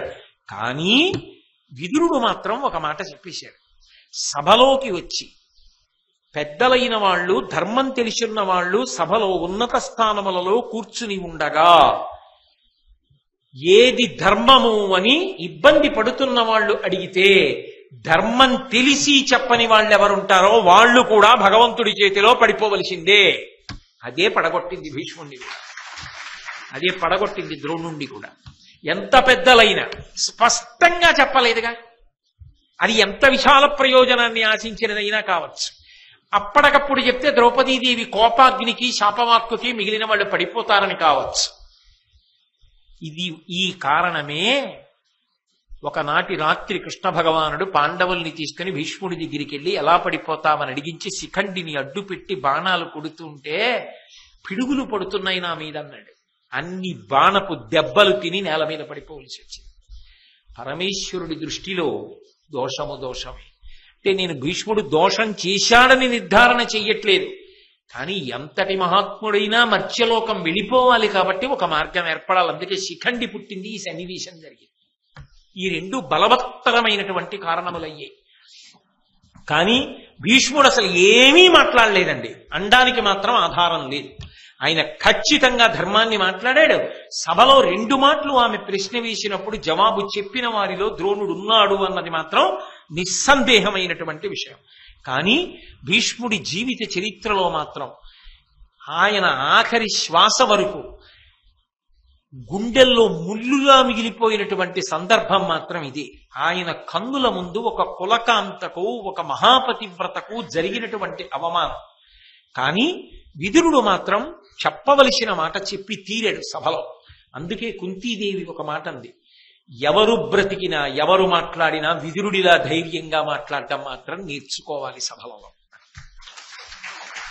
కుంతీదేవి విదురుణ్ణి ఉద్దేశించి ఆ మాట అనడానికి కారణం అంత క్లిష్టమైన సన్నివేశంలో కూడా ధర్మాన్ని ఆవిష్కరిస్తూ విశాల ప్రయోజనాన్ని కాపాడి మహానుభావుడు ధర్మ సూక్ష్మం విషయంలో మాత్రం స్పష్టత ఇవ్వలేక అంటే తెలియక అని కాదు, దీర్ఘకాలిక ప్రయోజనములను దృష్టిలో పెట్టుకుని, పాండవుల ఓర్మిని దృష్టిలో పెట్టుకుని, యుధిష్ఠిరుని ధార్మికతను దృష్టిలో పెట్టుకుని, పాండవుల ఓర్పుని దృష్టిలో పెట్టుకుని, తన మాట కారణంగా కౌరవులు నశించారన్న అపవాదు మూట కట్టుకోకుండా, కానీ చేసిన కీడు వాళ్ళని ఒకనాడు చంపేస్తుంది, వాళ్ళని కాదు వాళ్ళని అందరినీ కలిపి అధర్మం అంతా నశించిపోతుందన్న మాట చెప్తూ ద్రౌపదీదేవిని ఊరడిస్తూ మాట్లాడి అగ్నిహోత్రాన్ని గుండెల్లో భరించిన మహాత్ముడిగా భీష్ముడు చరిత్రలో నిలిచిపోతాడు అన్న పవిత్రమైన వాక్కు దగ్గర ఇవాళ ఈ సందర్భాన్ని పూర్తి చేస్తూ రేపటి నుంచి భీష్మాచార్యుల వారి జీవితంలో అత్యంత